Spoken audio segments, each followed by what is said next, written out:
9:06 on Super Talk 99.7 WTN. My name is Chris Hand. Welcome in. It's raining out there. Did you notice that coming in? I did notice that. Yeah. Yes. Very keen. The traffic noticed it too. The conspiracy theory of snow not being real continues. I would much rather have snow. Wouldn't you much rather have snow? Any day. Like, Every day. Give me something. Yeah, absolutely. Give me a little dusted. Stop teasing me. Yeah. No, my mom just sent me a picture of the front yard of her house in Kansas City. Just a couple inches of beautiful, fresh snow. Powder. Yeah, powder, baby. That stuff that gets Hunter Biden, all up in a... So my parents sent me, they're in New Hampshire. They sent me a picture the other day over the weekend. They had a bunch of snow. That's so awesome. So he sent me all these pictures. He said it begins. I said, what the hell is that? The hell is that? I thought that was fake. That's real? We got to fact check that. All right. So do you remember yesterday we had the Nikki Haley event being canceled? Yeah. And there was just too many people there. There was too many people. Yep. So this was yesterday. MSNBC, MSNBC, DNC. It's a crap network. So I'm not going to even make jokes. So when they reported this, I said take it with a grain of salt. You look around me. Technically, this is an event that was supposed to start in the last few minutes. And, of course, it's empty. You've got empty chairs, stuff packed up in the corner, and signs just hanging on the wall. The only way you'd know that Nikki Haley was supposed to be here. They canceled this event just a few minutes ago. You look around. So they had canceled an event. And everybody was kind of like leaning on the fact that, nobody showed up. Well, turns out I was right to say take it with a grain of salt. And I'm no Nikki Haley simp by any stretch of the imagination. But I said take it with a grain of salt because it's MSNBC. Well, word came out that Nikki Haley did cancel that event, but it was because of snow. It was snow. Ah, okay.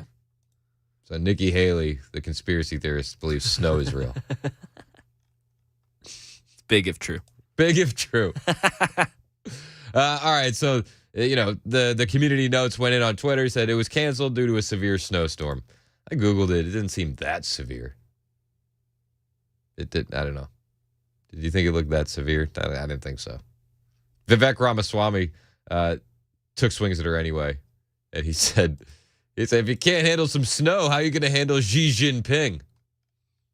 Is that what he said? Yes. Oh, my gosh. So unrelated. Oh my gosh, it was so funny. He actually showed up to one of his events despite all the roads being blanketed in snow. He made it to every one of his campaign events yesterday, and then he canceled events today due to snow. So, how are you going to deal with Xi Jinping, bro? What are you going to do about Xi Jinping in China? And then his team's like, no, actually, we need to. Bro, this is dangerous. Like people could die. We have to stop. It was actually saying that his car got stuck in a ditch. There's pictures of him. Oh, well. Just got back to Des Moines after a 5-hour drive in snow from northwest Iowa. Got stuck in a snow ditch on the way. 5 of us tried to push the SUV out. Finally got it done with some extra help from a good Iowan. Our next 7 events will continue as planned. Blah, blah, blah, blah. And then a couple hours later, he said, now it's impossible to safely get from Des Moines to our next event, and we will be canceling them because of the snow. It's like those tweets don't really pan out. Especially if you know it's weather-related. Like, let it go. It did not age well. No, did not age well at all. So Vivek kind of got caught there. But how can you handle Xi Jinping if you can't handle snow? Question still stands. I will say this, in Vivek's defense, he has done 239 events and counting in Iowa leading up to this, the caucus on Monday. The other candidates, and I use air quotes because I don't think anybody really has a chance besides Trump. The other candidates, DeSantis, Haley, Trump, have done 174 combined. So he's blowing them out of the water. He's definitely working the hardest. And I say, cool. I don't know if it's going to make any difference. Can't even make it through some snow. How can you make a difference? But snow is in fact real. Nikki Haley did cancel it because of snow, and that was why she didn't have anybody at her event yesterday. So when I said take it with a grain of salt, it's a good thing we took it with a grain of salt. However, I will say this. She had a town hall last night, and I know everybody was watching the Lions win the championship, which is pretty cool. It's been a long time coming for them. I'd love to see Barry Sanders at the parade. Oh, yeah, man. Barry will make it. Get him a picture with the trophy, you know? Calvin Johnson coming out of retirement. Oh, my gosh. Calvin Johnson should be there. You're right. So so while everybody was watching the Lions win, I feel bad for the Redskins fans. Just another loss. I know, man. Just can't quite get it. They never get over the hump. So close. So Nikki Haley had a town hall. And we made the bet last night or yesterday during the show what the over-under would be on her social media team posting clips from the town hall. Now, nobody watched her town hall because the Lions were in the Super Bowl. Of course. It's a huge night. So it was a big night. And it's on this exact same time. So the only chance you're going to have to see of Nikki Haley from the town hall would be social media and viral clips. Did you see any clips going viral on the Twitters? That's a negative. No. Do you know how many clips her own team posted? How many? Our over-under was set at what, 1.5? 1.5. It was 3. Ooh, okay, the over did hit, but not by much. Wow, 3? You have like an hour plus on Fox News, and you can only get, there was a 3-minute and 44-second clip, a 3-minute clip, and a 20-second clip. You couldn't even get 7 minutes worth of video to promote what you're trying to do. And why are you posting 2, 3, or 4-minute clips? Thank you. What are you doing? doing? Said the same thing. No one's watching that. Low info voters, like give me something crunchy yes. and a real version. That way it'll go viral. Yeah, we're goldfish, man. We're not watching for 3 minutes. Thank you. This is the goldfish election. Yeah, come on. 3 minutes and 44 seconds. Clips. That's not it. 10, 15 seconds. Thank you. Like a minute tops. Yeah, and it's going to be good. Yeah. It's got to be fiery. And even then, quick cuts, different angles, yeah. No, that's garbage. She should fire her social media team. Bingo. How can you expect to win the presidency if you don't have a good social media team? Especially in a general, like if you really think you're going to be the nominee, you're not. Spoiler alert. You can send out all the flyers. You can keep texting me. It's not going to work. But you are not going to get the middle of the road voters. You're not going to get young voters. You're not going to get low info Democrat voters if you don't have those viral clips on the internet. How many viral clips does Vivek Ramaswamy have on the internet? Dozens. Has Nikki Haley had one viral clip that wasn't a negative yet in this campaign? She's had viral moments. That is for sure. But usually it's when she's trying to say, you need to give your name up on social media, or it's a clip from 2015 going viral where she's saying, not all these people crossing the border are bad. They're not. We can't call them criminals. Anything that has gone viral for Nikki Haley during this campaign season has been negative. Not a good look. And she should absolutely gut that social media department. And other candidates that are running in this day and age should look at Nikki Haley's social media and realize this is what not to do. You're going viral for the wrong reasons. You are not producing any content. And I hate that we live in a world where it is low information voters, but the facts remain we live in a world with low information voters. And Nikki Haley just isn't pushing it. She's not doing it. It's just it's disappointing. Not so much in the sense that I think Nikki Haley should win, but these are our the top tier Republicans that we have in the Republican Party, and they don't know how to effectively use social media. It's sad. Big sad. So that's my thoughts on the town hall last night. There's another town hall tonight with Ron DeSantis. And then on Wednesday, we're going to have a town hall with Donald Trump that's going to counter-program the DeSantis-Nikki Haley debate on CNN. So I can almost guarantee that Ron DeSantis will have more clips posted from his town hall. He will have more reels, more crunchy, quick clips to go at those younger voters. Now, Ron DeSantis' social media team is mean. They argue with Trump supporters. They go at them in a just a nasty way, but at least they know how to do this kind of stuff. They do. Much better than Nikki Haley. And Vivek Ramaswamy blows them all out of the water. Trump, I still wish, would get back on Twitter and fish where the fish are. You know, even a guy like me who's politically active and supports Trump, I don't check Truth Social all the time. It's hard for me to see the content Trump is posting. And as we head into the general election, I think that he needs to get back on Twitter. Am I the only one thinking that? He posts some stuff on Instagram occasionally, and that'll get a lot of young voters. But the place for news, the place for politics is Twitter. That is the platform for that. Trump needs to get back on full time. The last tweet was the mugshot. And I think that, if I recall correctly, that was the most viewed tweet of 2023. The most viewed. He needs to get out there and start swinging. We need him. We need him. We'll see what happens with the DeSantis town hall tonight. I can guarantee you he's going to post more clips on Twitter than Nikki Haley did. What do you want to set the over-under at for Ron on the how many clips he's going to post on Twitter?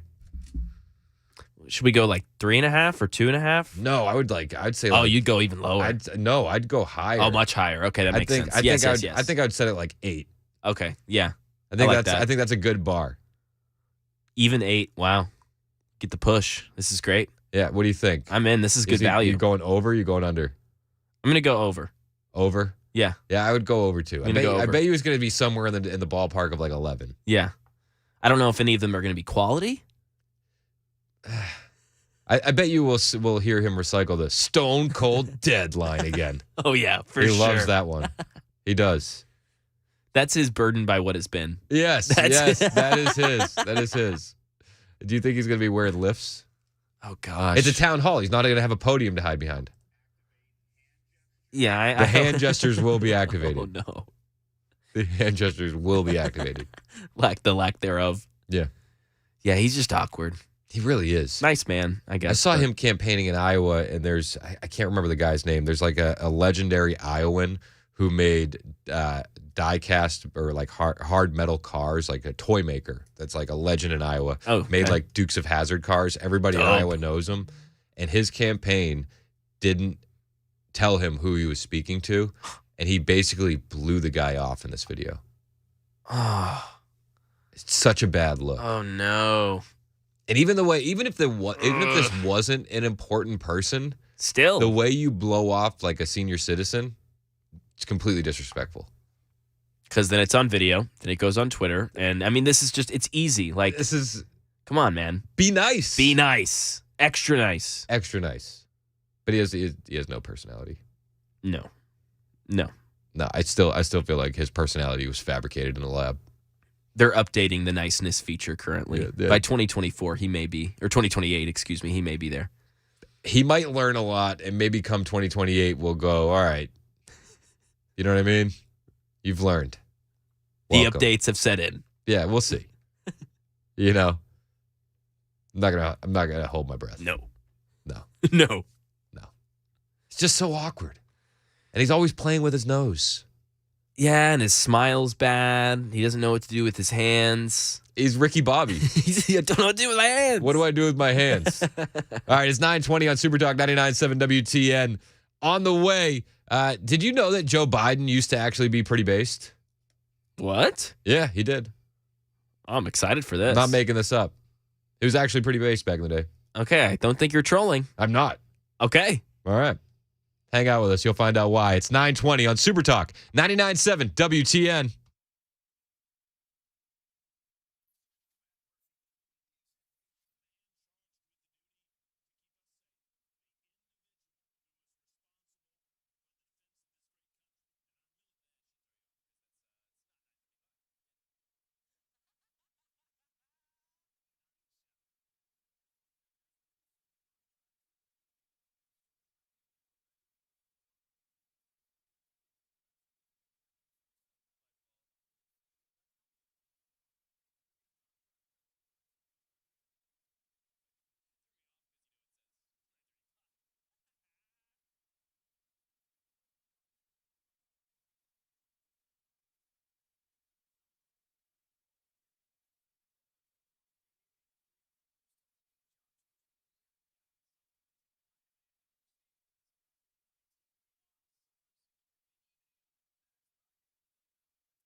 Former President Trump in court again. Meanwhile, two of the GOP presidential primary candidates closest to him are attacking each other. These stories and more at 9:30 on Super Talk 99.7 WTN. Can't they just all get along, Ken Weaver? Come on. Let's all pull in the same direction for America. America. Please. Super Talk 99.7 WTN 926. My name is Chris Hand. I said this a minute ago. Joe Biden used to actually be pretty based. He actually used to pull for America. I know. I don't want to shock you. I don't want to alarm you. Before we get to that, I had a text from 3076. Said, rain? What rain? You need to fact check that. So while I'm playing this audio, Mac, fact check rain for me. On it. All right, man. This is Joe Biden in 2007. I was going down rabbit holes last night. I know. I don't mean to shock you. That's a shocker. I don't mean to shock you. So I'm diving down these rabbit holes, right? And I find out that Joe Biden used to actually be a pretty cool guy in 2007. It makes sense that no great nation can be in a position where they can't control their borders. It matters how you control your borders. What? That sounds racist and xenophobic. What? It makes sense how you control your borders? Is that Joe? Fire up the clone conspiracies. This guy's actually making sense. Not just for immigration, but it matters for drugs, terror, a whole range of other things. So that's the first sort of truism. I like how you know it's an old video in there because you hear a phone ringing in the background, and you can tell it's an actual landline phone. Yes. Wow. Right? I was just Did you hear that? It matters for drugs, terror, a whole range of Hold on. not just for immigration, but it matters for drugs, terror, a whole range of other things. So that's the first sort of truism. The second truism is that this nation is such that people in the country should have the first opportunity to be able to have jobs that pay well. Wait a second. So in 2007, Joe Biden wanted a secure border to protect us from terrorists and drugs and illegal immigration. And he wanted Americans to have the first crack at good paying jobs. He wanted Americans first. What the hell happened? And have jobs that are decent. And that after that, the second crack goes to what we may need from other parts of the world or any other input. We have to. And I had been arguing when I'm back in my days as chairman of the Judiciary Committee and straight through as the leader of the Foreign Relations Committee. I've been arguing for the need to put more protection at our borders. I'd vote for this guy. I would. This guy's making sense. What happened to him? He's coherent. Is that weird? He doesn't sound like he's all on uppers either. What was that? You played a recent clip of him talking about Bidenomics, and he was like, the middle class prospers, the rich are there, and the poor have a chance. And the poor got a shot too. That's what he said. Yeah. He said the rich get richer, the middle class are there, and the poor are going to have a shot too in my America. Everybody's saying, I said, what happened to this guy? 82-42 and 01-32. Basically said the same thing. The love of money, he got bought. 93-30 said it. Here I come. Coming in hot with the clone conspiracy. That's because in 2007, that was the real Joe Biden. It's 9:30 on Super Talk 99.7 WTN. Here's Ken Weaver in the news.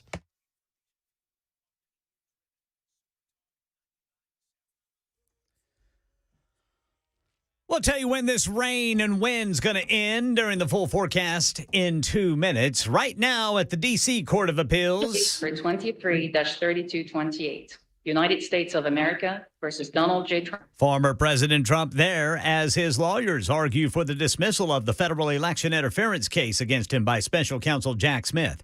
Meanwhile, Rachel Scott says the two Republican primary candidates closest to Trump in the polls are attacking each other, Ron DeSantis and Nikki Haley. There are clear signs Haley is picking up momentum, but polls show she's pulling into a distant second place behind Trump. Haley now fending off attacks from Florida Governor Ron DeSantis. She's had a lot of problems just conducting herself on a daily weekly basis. DeSantis is desperate. He's lying because he's losing. She's also become a top target of Trump, running ads calling her soft on immigration. A Des Moines Register poll conducted in December found 63% of likely first-time Republican caucus participants say Trump is their first choice.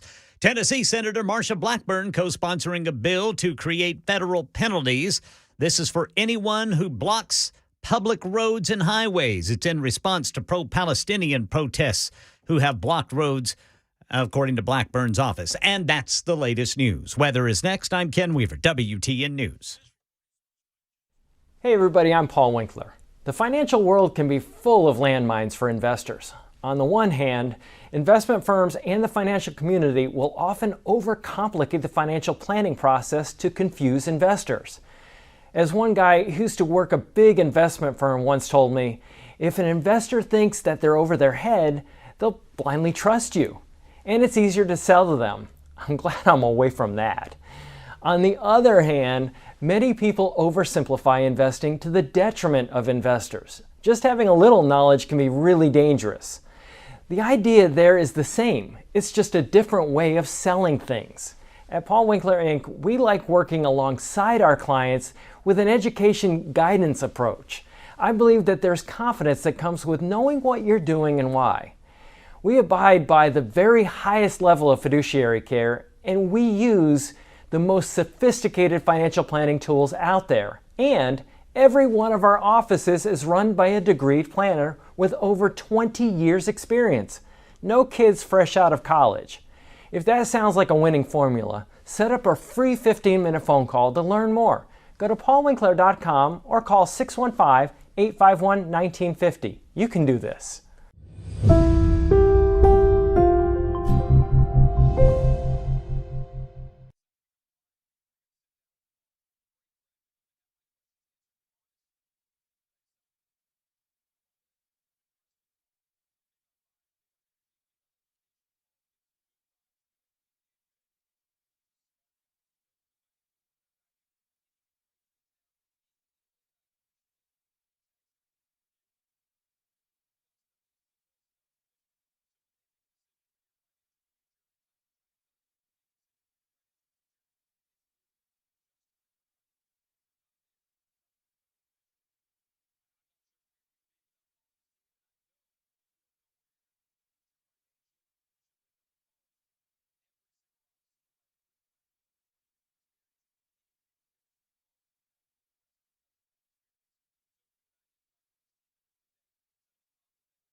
9:38 on Super Talk 99.7 WTN. Good morning. My name is Chris Hand.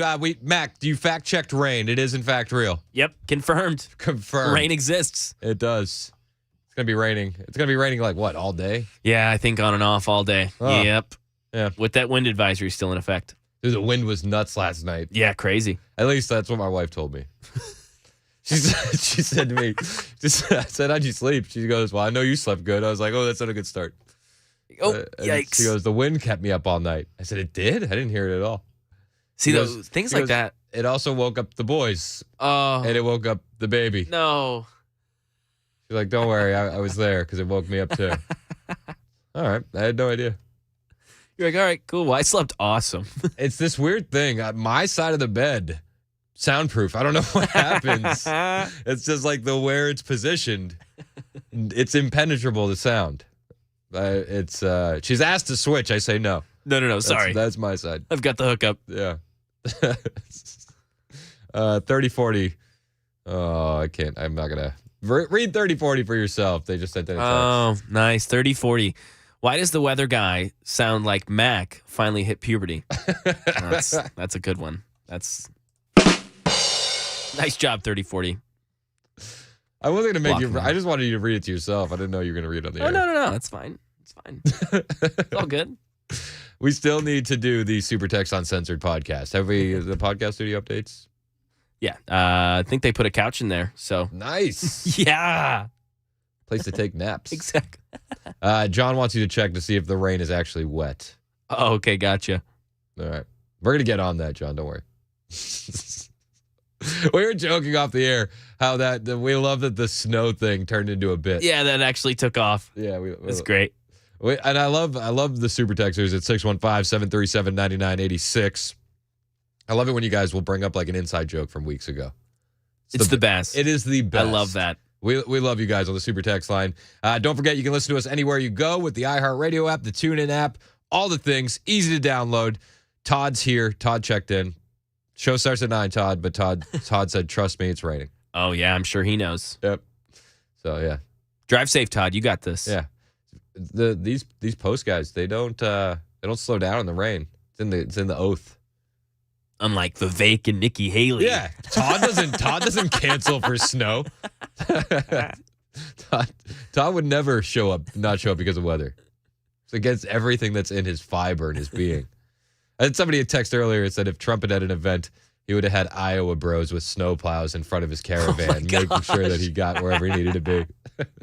That's so funny. So true. While the Republicans were canceling events yesterday because of snow, Joe Biden was going to a black church in South Carolina. It's where Joe Biden feels the most comfortable. He was raised in a black church. Everybody knows that. In fact, he says he spent more time in black churches than even black people. I've spent more time in the Bethel AME Church in Wilmington, Delaware than I have than most people I know, black or white, have spent in that church. Because that's why I started No, I'm serious. I started the Civil Rights Movement. He started the Civil Rights Movement. He started it. He started it. He must have taken time off driving trucks. Yes. Just to counter Joe Biden saying that, he spent more time in a black church than even black people and that he started the Civil Rights Movement. Here's Joe Biden saying that none of that is true. During the 60s, I was, in fact, very concerned about the Civil Rights Movement. I was not an activist. Oh. I worked at an all-black swimming pool. That's the one where Corn Pop saved those kids. You remember that? Yeah. So, thanks, Joe, for fact-checking Joe. I worked at an all-black swimming pool in the east side of Wilmington, Delaware. I was involved. In what they were thinking, what they were feeling. I was involved, but I was not out marching. I was not down in Selma. I was not anywhere else. No. So just Joe Biden, fact-checking Joe Biden, just Democrat things. Getting more text messages from mailman all over the area. 2002, first-time texter. What's up, 2002? It said, I'm a mailman in Nashville, and this is in our mail for the day. You see what he sent? Yes. Is it addressed to Chris Hand? It's a Nikki Haley flyer. A positive vision for the future of America. With her fist up, smiling. She's like she's like doing the Black Lives Matter fist. Right? Am I the only one that saw that? Is that your first thought too? Don't do what they've done with the OK sign. Don't do the reverse. The OK sign's so funny. So funny. The internet made the OK sign the white power symbol. Yes. Yeah. Classic. Why is it? Because of the three fingers is a W or something? I can't remember. There's three fingers is a W, and then the circle, and then your wrist is a P. Ah. Yeah.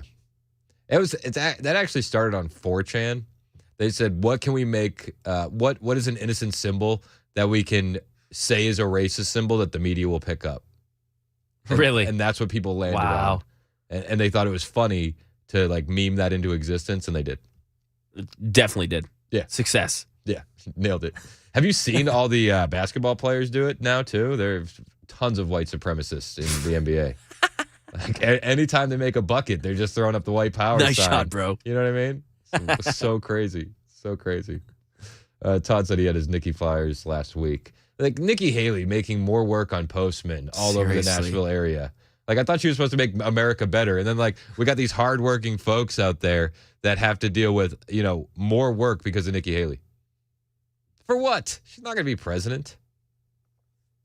4755 said, I used my Nikki Haley flyer to start a fire in my backyard. Oh, my gosh.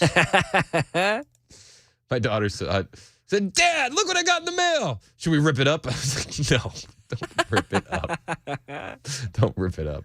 That's great. I'm raising an extremist. Jeez. It's just like, that was one of those times where I'm like, am I doing the right thing? Look at this. Can you believe Let's rip it. Let's rip it. It's like, no. No. Just throw it away. And don't tell Mom. She's been texting me.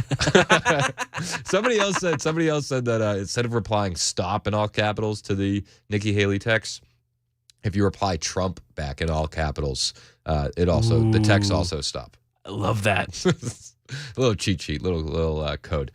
Joe Biden had more to say at the black church in South Carolina. He's the hero we need, and he's doing so much good work. It's wild to me. He's in a black church in Delaware and South Carolina. And this is a location that his team picked out. This is a location that he thought that would be a receptive audience, and yet he is still heckled by pro-Hamas supporters. If you really care about the lives lost here, then you should honor the lives lost and call for a ceasefire in Palestine. Ceasefire now! Ceasefire now! Ceasefire now! That's all right. That's all right. That's all right. The look on his face during this is so confused. That's all right. Let him speak. He doesn't know what to do. And then here comes his clap crew to save him. Ready? Clap crew starts yelling over them.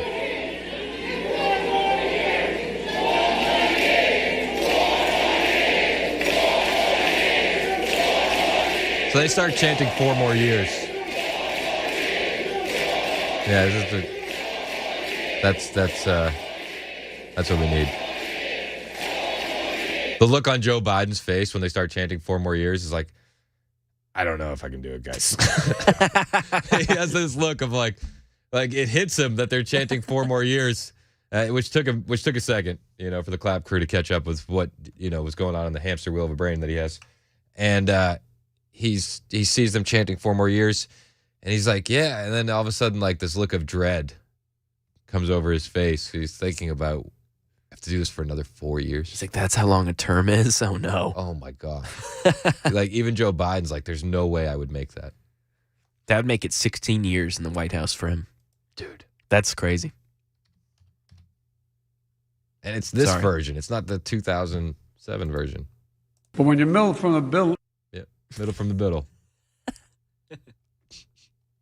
When you middle from the biddle. That's Joe Biden. 4 more years middling from the biddle. Now, people are saying that he's not going to make it. Some people still don't believe that he's going to be the nominee. Don't. Well, it's the truth. Tim Pool on Twitter last night said Biden will drop out soon. The reason they waited this long was to be able to bypass a primary and appoint a nominee, avoiding another Bernie situation. I thought that was interesting. I feel like they're stuck with Joe at this point. It's be really quick turnaround to do a campaign and get someone. And who would they put in there? Like, Gavin Newsom. Ugh. Yuck. I mean, that's the clear answer, though, to me. Michelle Obama's been making a lot of noise lately. She was on a podcast. This has been going viral. She says that she's up at night thinking about Trump. It's like the meme. It's like, the two people in bed. Oh, yeah. Like, yeah. I wonder what he's thinking about. But it's the reverse. It's Obama going, I wonder what she's thinking about. And Michelle's thought bubble says orange man bad. Things that keep me up because you don't have control over them. Mm-hmm. And you wonder, where are we in this? Where are our hearts? What's going to happen in this next election? I am terrified about what could possibly happen because our leaders matter. Who we select, who speaks for us, who holds that bully pulpit. It affects us in ways that sometimes I think people take for granted. I don't take it for granted. I mean, you look at who we have in the White House right now. Are we taking it for granted that who we have in there is just weak, inefficient, and just awful? I mean, maybe middle from the middle is for you. I don't know. But when you're middle from the middle, it's not for everybody. Rich folks are doing all right. Middle class is there, and then poor folks still have a shot. You guys have a chance. You got to have a shot. You got to have a shot. Was so good. Oh my gosh. I have more audio from Joe Biden and the Black Church that I will play for you coming up. Plus, we have Alejandro Mayorkas down on the border talking about all the good work that he's doing. Hang out with us. It is 9:51. Or, no, 9:50. I don't want to jump the gun. Time is real. It's Super Talk 99.7 WTN.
We'll let you hear what's going on with former President Trump in that D.C. Circuit Appeals Court this morning. An investigation launched in Nashville after children got sick at preschool. These stories and more at 10 on Super Talk 99.7 WTN. Thank you, Ken Weaver. It is Super Talk 99.7 WTN. Mac Maury producing. Ken in the newsroom. You on the Super Text line and the phone line, 615-737-9986.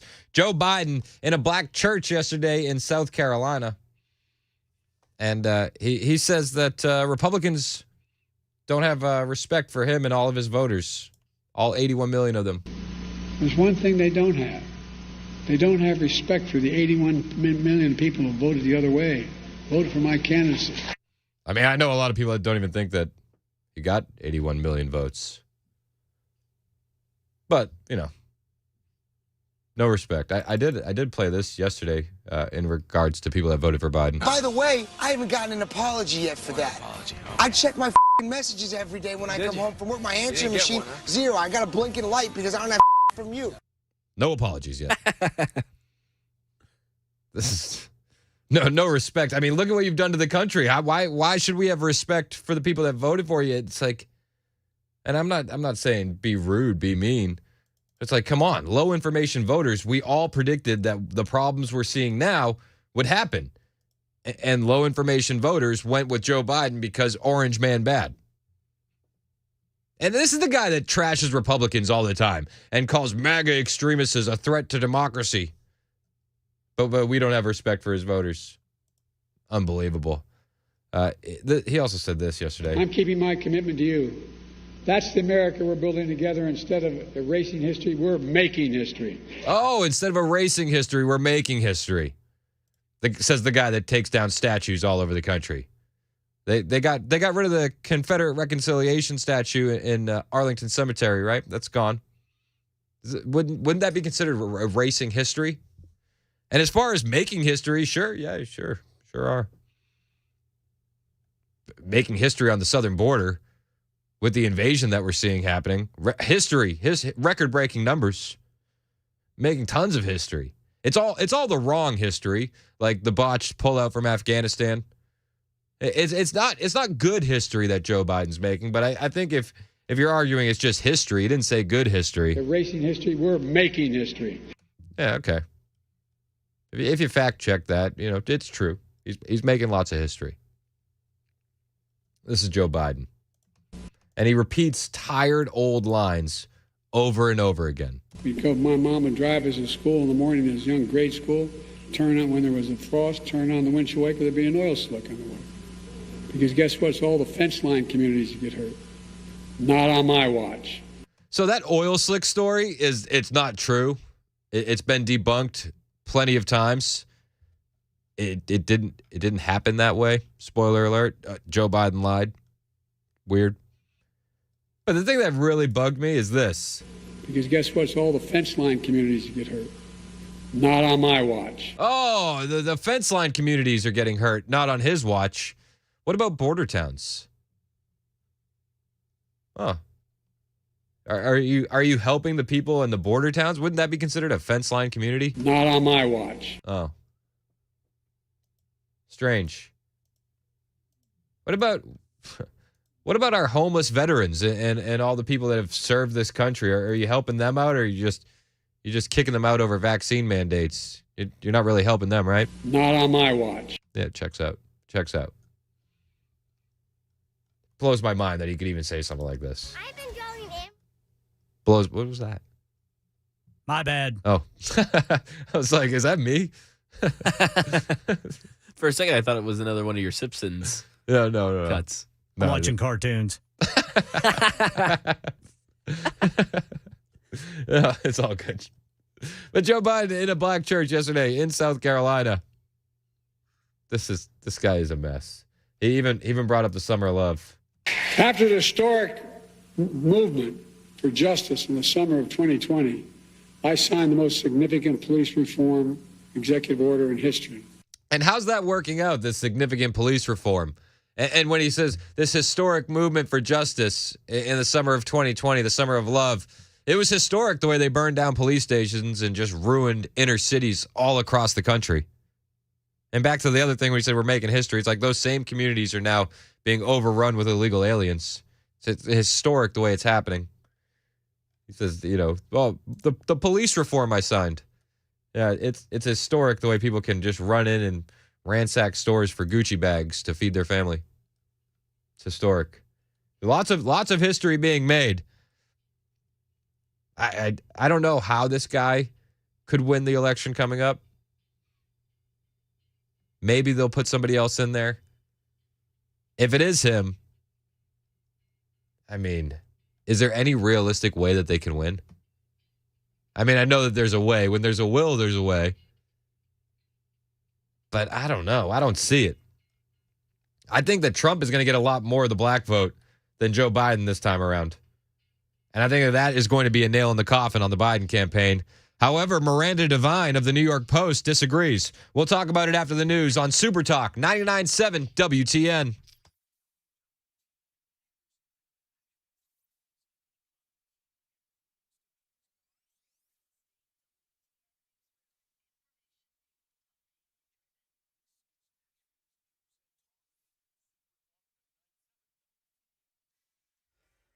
Ten o'clock on the dot this Tuesday morning. I'm Ken Weaver with your top stories. Full forecast coming up in 2 minutes. Right now in our nation's capital, former President Trump back in a hearing at the Washington, D.C. Court of Appeals, where judges are listening to critical arguments on presidential immunity related to the January 6th election interference case.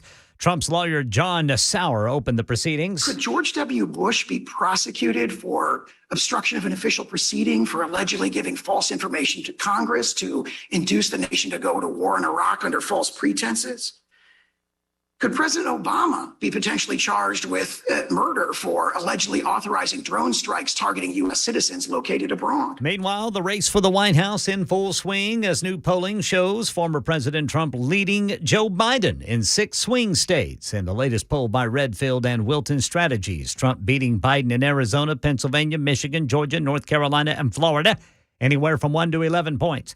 Right now in Nashville, Channel 4 says an investigation's been launched into several children getting sick from carbon monoxide poisoning at a preschool. Here's Stacey Cameron. When Elm Hill Academy messaged parents like Elizabeth Egan about a leak at her son's daycare, terrified. She rushed to the school to pick up 10-month-old Hollis. He looked a little pale. Egan took Hollis to the ER at Vandy, where the infant boy was diagnosed with CO poisoning.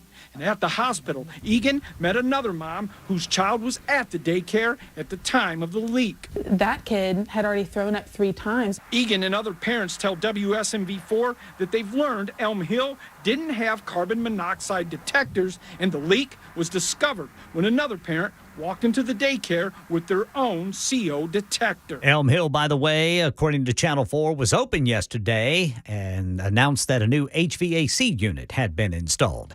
Entertainment news, we see the cause of death to a Grammy Award-winning artist has been revealed. The coroner says Sinead O'Connor died by natural causes on July 26th at the age of 56. That's the latest news. Weather's next. I'm Ken Weaver, WTN News.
10:05 on Super Talk 99.7 WTN. My name is Chris Hand. We're playing that clips of Joe Biden from him at a place where he's so familiar, a black church in South Carolina. And he said, they erase history, we make history. And I brought up the fact that, if you're trying to remove statues, and you are removing statues all over the country, that's your administration. Somebody also brought up that they're renaming military bases. That was Todd. Don't forget renaming military bases, erasing history, right? Some people put out the history he's made. How about our auto insurance doubling under his administration? Keith said he made big history. First nursing home resident to become president.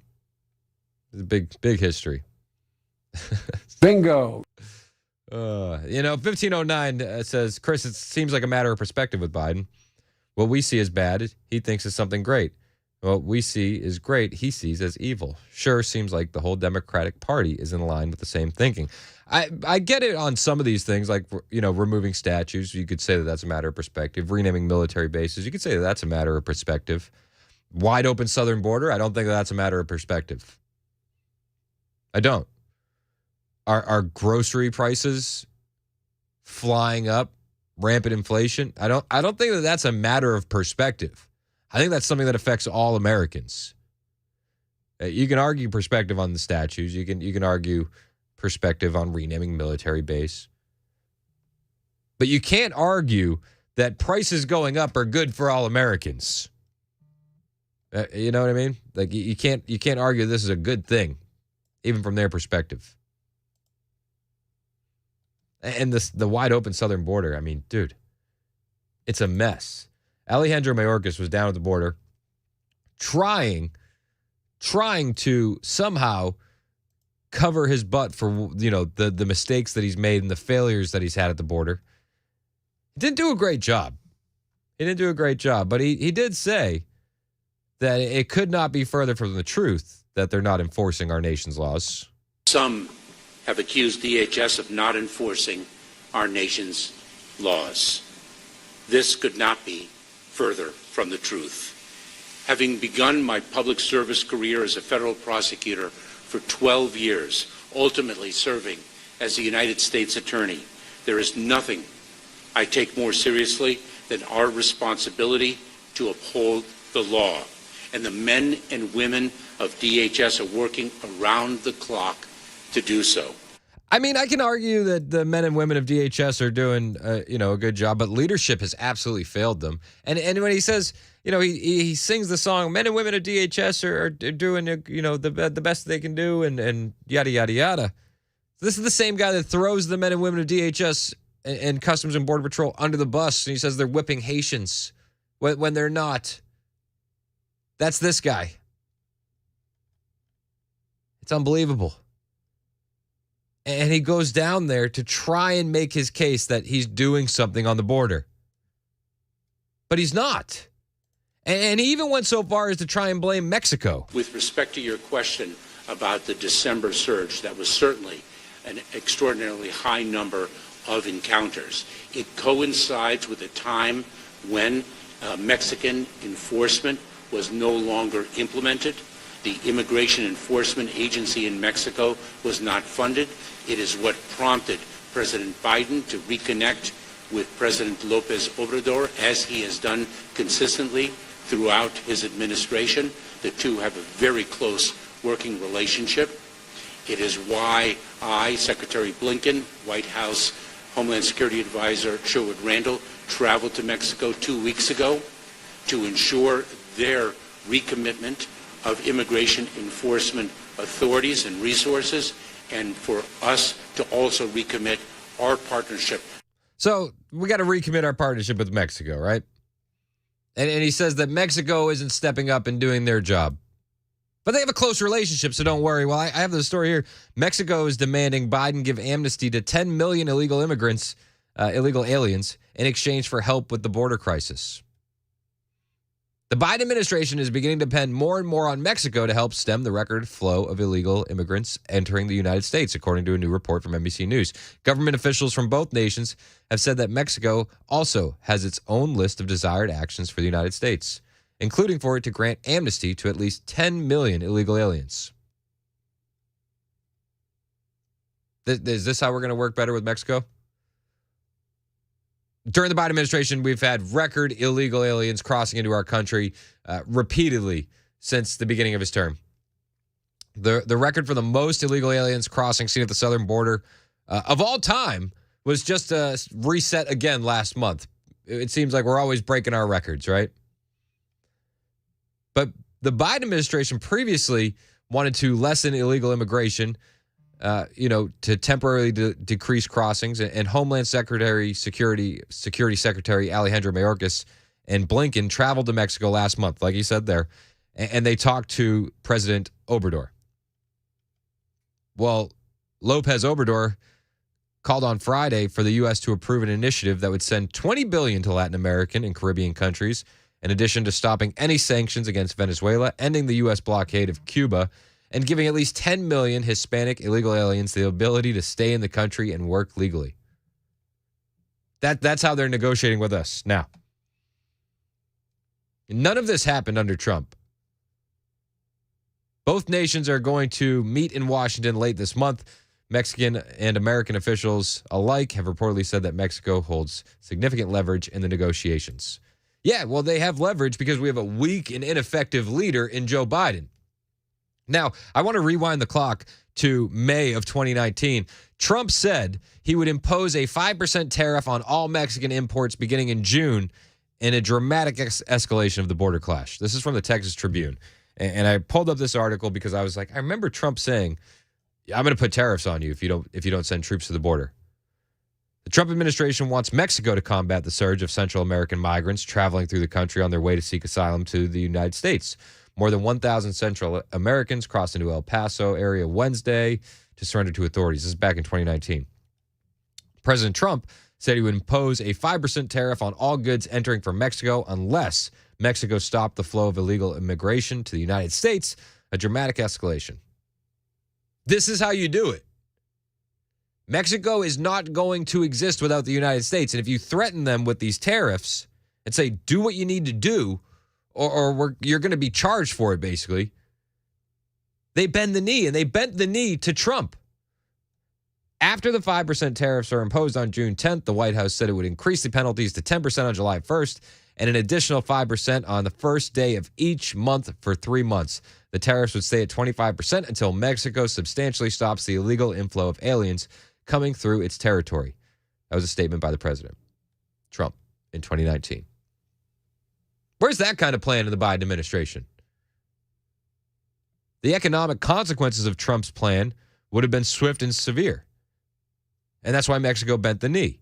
The tariffs would be paid by the companies that import products. So U.S. firms would pay the import penalties and then likely pass along the cost to consumers. But Mexico would get a great blow from vehicles to fruits and vegetables. But this is how you deal with it. And then what happened? Mexico sent troops to the border. But Joe Biden is not going to negotiate from that place of strength because there is no strength in the Biden administration. Mayorkas, it's come out, has, there's no strength behind these guys. These guys are all so slimy. Mayorkas actually threatened Republicans over impeachment. Kat Kammack, a Republican out of Florida, had this to say on Fox News about Mayorkas threatening Republicans over being impeached. When behind closed doors, we told him, you're getting ready to be impeached. He said, you're not going to like who comes next. I asked him if that was a threat. Whoa. He just smiled. This man is dangerous. He knows exactly what he's doing, and he is two-faced. We need to get rid of him now. What did he mean, who comes next? Well, that was the big question. I asked him, I said, is that a threat? And he just smiled. And I thought, this man knows exactly what he's doing. This is 100% by design. They want an open border crisis, whether it is for election, whether it's for future votes as they work to get rid of citizenship as a requirement for voting. We're not sure, but he was very, very clear in what he said, and there were other members in the room. So I will never forget that. And as we go to impeach him for his negligence, for him destroying our national security and eroding our national sovereignty, that will be top of mind. So, yeah, she says that he threatened us. Would you expect anything else from Mayorkas? The same guy that threw his own people under the bus over the whipping of Haitian migrants on horseback? The story that was debunked and false. He threw his own people under the bus.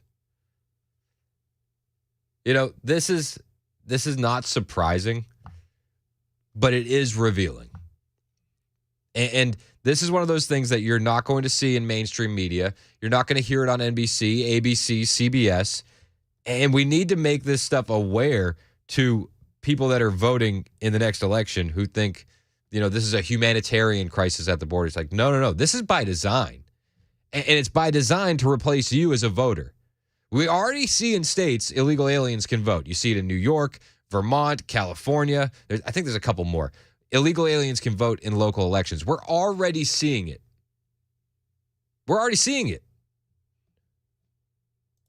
So he threatens them, threatens Republicans. Say, if you impeach me, you're not going to like who comes next. Okay. He also said during his press conference yesterday that Americans need to understand the facts about what's going on at the border.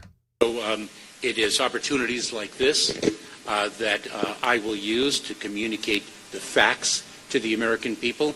As we all know all too well, the issue of immigration is an issue that is highly politicized, and it is very important that the American public understand the facts, the extraordinary dedication of the Department of Homeland Security's personnel.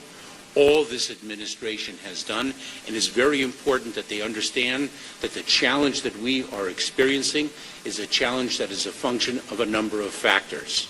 Number one, what we are experiencing at the southern border is not unique to the southern border or to the United States.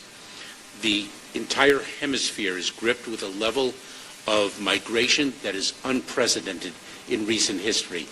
So he says, listen, you have to understand the facts. This administration and all this administration has done. I think it's important for you to understand the facts, too. Like the fact that the Biden administration sued Arizona to take down their shipping container wall that they were erecting. Like the fact that the Biden administration had federal employees lifting up razor wire on the border so illegal aliens could sneak underneath. I mean, let's understand the facts of all that this administration is doing on the southern border. They're suing Texas over the buoys in the Rio Grande. Texas has had to go out on its own and make it a state crime and give state judges the legal authority to deport illegal aliens because of all this administration has done. It blows my mind that he can go up there and lie to the American people and say, the Americans need to understand the facts. I think the problem is that we do understand the facts, and this guy needs to be gone. This entire administration is bad for the country, and it's by design. It is very important to understand that when an individual is released, they are released into immigration enforcement proceedings where they can make a claim under the laws that Congress has passed. This is more lies from Alejandro Mayorkas when he says, listen, when an individual is released, they're released into immigration enforcement proceedings. But he leaves out the fact that that's, 2-3 years down the road. And how many actually show up? A small percentage, single digits. Like 10, maybe 9%, 10% actually show up for their court date. I don't have the numbers right in front of me. But I can assure you the vast majority never even show up to their court dates when they're released. There are some things that we can do immediately to fix the southern border, and a lot of it goes back to Trump policies and catch and release, because that's what he's describing there. That's catch and release. Put back in place, remain in Mexico if you're seeking asylum. Wait in Mexico, not in the interior of the United States. And stop tying the hands of Border Patrol. Let Texas do its thing. If Arizona wants to put up a shipping container wall, let them. Let them. Let's understand the facts, though. All of this administration has done. They've done a lot. Nothing to benefit the country. It's 1021 on Super Talk 99.7 WTN.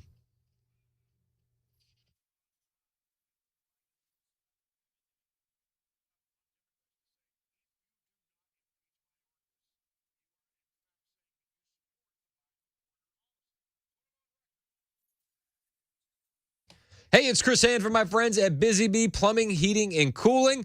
It's always time to make sure your system is working the best way, the Busy Bee way. So if you haven't gotten your heater serviced this year, don't just skip it.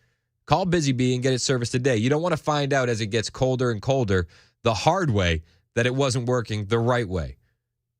Don't wait for that problem to pop up with your heat this time of year. Be proactive. Keep your unit in tip-top shape with Busy Bee Plumbing, Heating, and Cooling. Now, whether you need that annual maintenance or if you're dealing with repair or replacement plumbing, heating, or air system, call who I trust, Busy Bee Plumbing, Heating, and Cooling.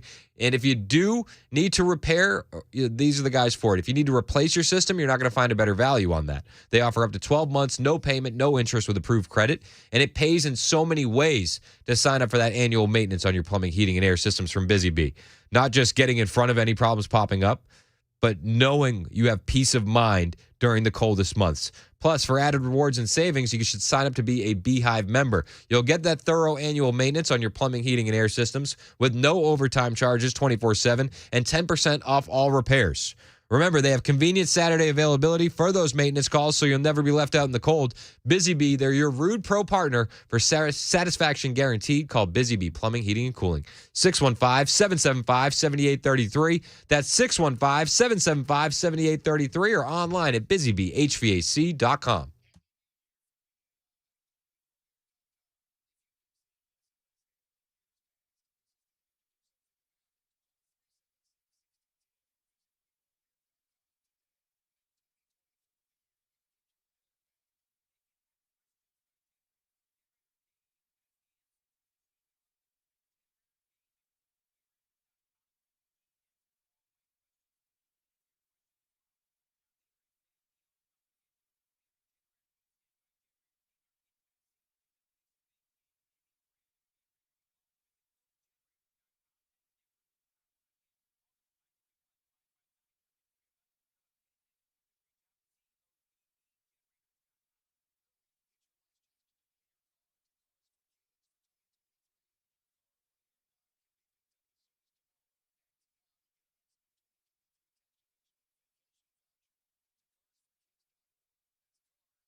Getting some really heavy rain right here on Music Row, but looking at radar, it looks like this might be the last of it for a while.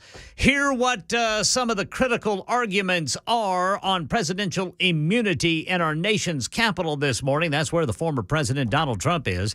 And the boss of the investigation into Alaska Airlines mid-air mishap reveals what went wrong. These stories and more at 10:30 on Super Talk 99.7 WTN. Thank you, Ken Weaver. It is Super Talk 99.7 WTN. We're talking about the border disaster that's going on in our country. Democrats are talking about it, too. In fact, campaign co-chair and Democrat Senator Chris Coons was on MSNBC this morning talking about the border. I will say this. Chris Coons, it always blows my mind that he works so closely with Joe Biden. You know, Chris Coons, there's that video of Joe Biden infamously sniffing that one kid's hair in the Capitol building, and she retracts back. Like, that's Chris Coons' daughter. Yeah. The redhead. Oof. And like, this is the guy that carries water for the Biden administration. Like, nope, I couldn't do that. Like, yeah, like, I like you, Mac. But like, yeah, if you ever sniffed my kid's hair and then decided to become president, like, I'd be like, yeah, not going to hang out with him anymore. Not going to help him or hang out with him. Yeah, I'm not going to say nice things. But he was talking, Chris Coons was talking about the border disaster on MSNBC this morning. Many of us in the Democratic Party want to make sure that we aren't helping fund traffickers, that we aren't creating a humanitarian disaster in our hemisphere and at our southern border. We disagree between Republicans and Democrats about what policies will most likely achieve that outcome, but there is a broad awareness that the huge numbers of folks who are transiting Central America and coming through Mexico to our southern border is just not sustainable. No, it's not sustainable. The part in the beginning, though, that kind of caught my ear was this. Us in the Democratic Party want to make sure that we aren't helping fund traffickers, that we aren't creating a humanitarian disaster in our hemisphere. And who wants to tell them that they're helping fund human traffickers and creating a humanitarian disaster in our hemisphere? Who wants to tell them? That's exactly what's happening at the border. We have human trafficking going on at the border.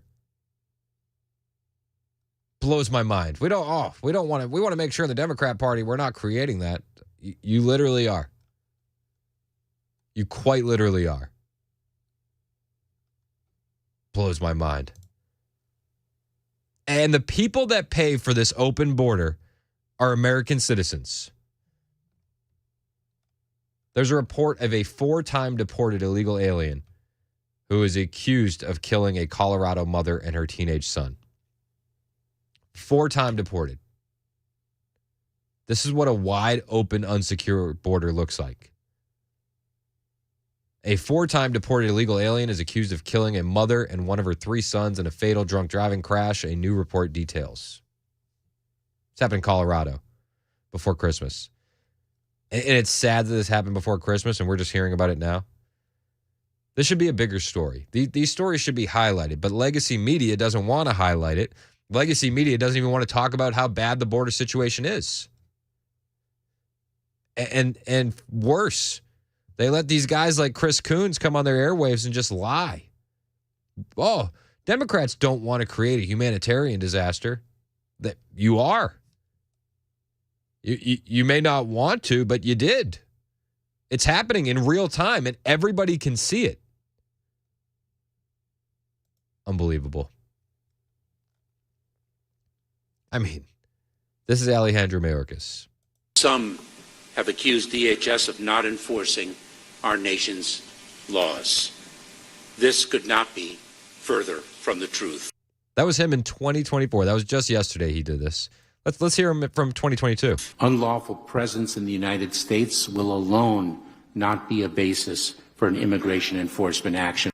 Oh, so he says, the thinking that we're not enforcing our nation laws, that couldn't be further from the truth. But just 2 years ago, he says unlawful presence in the United States alone will not be a basis for immigration enforcement action. So you're not enforcing the laws. Spoiler alert. That's exactly what that means. This is your country on Democrats. It's 10:30 on Super Talk 99.7 WTN.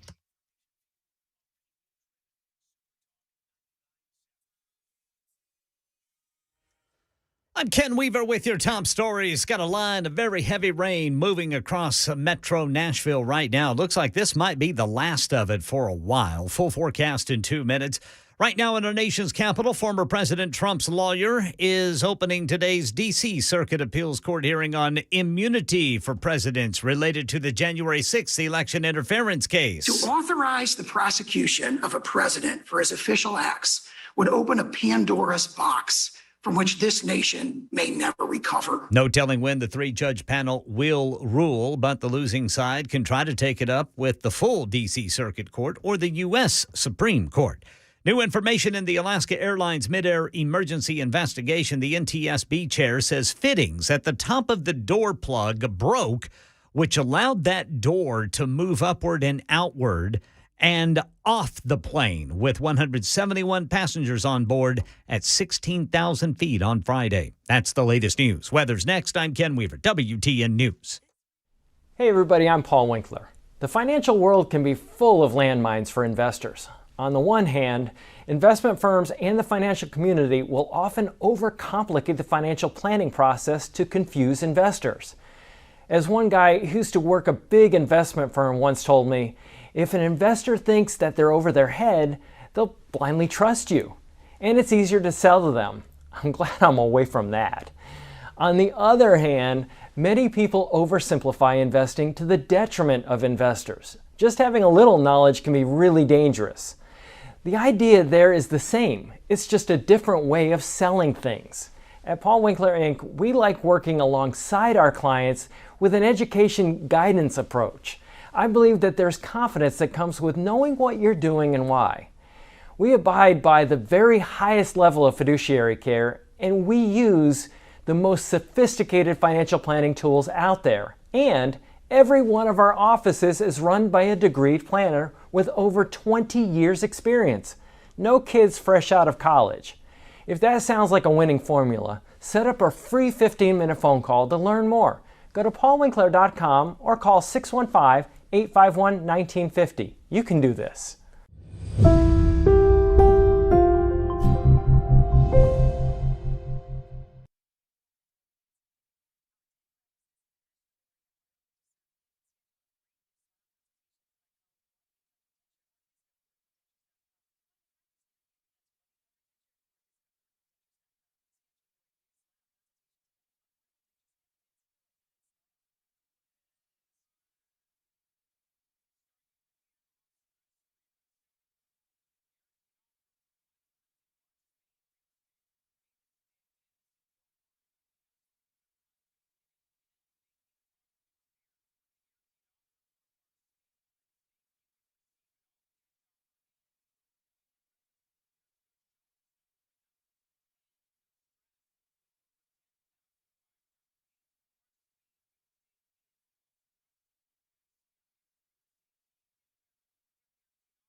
10:35 on Super Talk 99.7 WTN. My name is Chris Hand. We're talking about the disaster at the border. And oftentimes I think it's good to hear firsthand from people that are on the border. And I found this video of a guy in California who literally his property line is at the border. Like that's where he lives. And he talks about what he sees every day down there. So this is the original, I guess, 19-something border. This right here. It's like a bunch of sticks in the ground. And Border Patrol probably comes and does it, but look, I mean, it's an open door. You could go right through there. They usually just walk through. They don't care if I'm there. They walk through and ask me which way. I'm going that way. Keep going. But you can't tell them. No, they told me I couldn't tell them to go back. Can you tell them to get off your property? Actually, they pretty basically told me no. I just got to let them come through. The sheriff. So the local sheriff there says you can't even tell him to get off your property. You just got to point him towards the interior of the country. It's crazy. We reached out to the San Diego County Sheriff's Department for comment, and they told me they sympathize with residents like Silvis, but they say there are hundreds of people seeking asylum who have been asked to remain in place by Customs and Border Protection, and they point to a California law that since 2018 has largely prohibited state and local law enforcement from assisting in enforcement of federal immigration laws. Oh, California has a 2018 law that prevents local law enforcement from assisting in federal immigration law. You mean the same way that Governor Abbott said we need to let state and local officials be able to have the authority to enforce immigration law. The way we need to let local judges at the state level have the authority to deport illegal aliens. So the problem on this guy's property in California is that these local law enforcement officials don't have that authority because of a California law. So does that mean what Greg Abbott did in Texas is a good thing? The department also said citing individuals for trespassing could scatter asylum seekers across local communities and complicate CBP efforts. So we can't even cite them for trespassing because that would be complicating. It's too complicated. Just an hour after we left Silvis's property, a wildlife camera we had set up at the location captured another group of migrants, much larger than the last, entering the U.S. So there's a video which it shows like hundreds of people crossing in on this guy's property, this poor guy's property. I wonder what the resale value of that property is. I doubt, I mean, maybe a cartel would want to buy it, but I doubt an average citizen is going to look at that as like a good piece of property. I doubt the resale value is there for citizens, though. Again, as I say that, I'm thinking, well, I bet you the cartel would want to buy that piece of property. But as this happens, and we see this all over the country, is it a shock that when Trump says he wants to have the largest deportation effort, he wants to build the wall, that these are policies that resonate with Americans? Of course not. And latest polls are showing Trump toppling Biden in several key swing states because more voters are seeing the effects and the fruit of the Biden administration, and they're not with it. Trump is now leading Joe Biden in Arizona, Florida, Georgia, Michigan, North Carolina, and Pennsylvania. Arizona's no shocker. Florida, Georgia, Michigan, North Carolina, and Pennsylvania. I mean, even in Pennsylvania, Democratic leadership, Fetterman. I almost forgot his name. I almost pulled a Fetterman trying to remember Fetterman's name. You have Democratic leadership in Pennsylvania going, this is chaos from the Democratic Party on the southern border. So is it shocking that more and more voters are believing Trump is the guy that's going to emerge as a victor in a head-to-head matchup with Biden? This latest poll was out just yesterday. The survey asked a total of 6,029 swing state voters if the candidates for a presidential election on November 5th are as follows. For whom will you vote? Arizona, it was 41% Trump, 35% Biden, 10% RFK Jr. Clear favorite. Georgia, 42% Trump, Biden, 34%, RFK 8. Trump's +8 in Georgia. Florida, Trump was +11. That one's not as shocking. Pennsylvania, Trump at 40, Biden at 39, RFK Jr. at 6. Pennsylvania is still tight. In Michigan, it's also still tight. They had Trump at 39, Biden at 37, RFK at 9. And in North Carolina, still a little tight, but not as much so. Trump at 37, Biden 33, RFK Jr. 11. But Trump is up. We have some serious work to do in Michigan. We have some serious work to do in Pennsylvania, and definitely some work to be done in North Carolina. But things are looking good in Arizona. And Arizona is on the ground actually doing things. Turning Point Action is hiring people to get out and chase the vote in Arizona. And this is what we need to be doing more and more. We need more boots on the ground. The Democrat Party has these operations ready to go. Where are the Republicans doing this in Pennsylvania? Where are the Republicans doing this in Michigan? We need to be active. We need to be out there. If there's ballot harvesting, we need to be ballot harvesting. If there's mail-in voting, we need to be pushing that and working towards that just like everybody else. Though, I mean, the mail-in voting, it just seems like an absolute joke. And I'm not the only one that believes that. You're not the only one that believes that. Elon Musk was on Twitter last night talking about how mail-in ballots are insane. He actually tweeted out at this point, sorry, read the wrong thing. He said, shoot, I lost my place. I'm so sorry. In the latest series of public takes, ex-owner Elon Musk remarked about how crazy it is that people in the United States, in many cases, can vote without a government-issued ID and mail-in ballots. In the USA, you don't need government ID to vote, and you can mail in your ballot. That's insane. It is insane. It's absolutely insane. But we need to play by the rules on the field. And we need more Republicans out there doing this kind of stuff because the Democrats are doing it. We need to step up.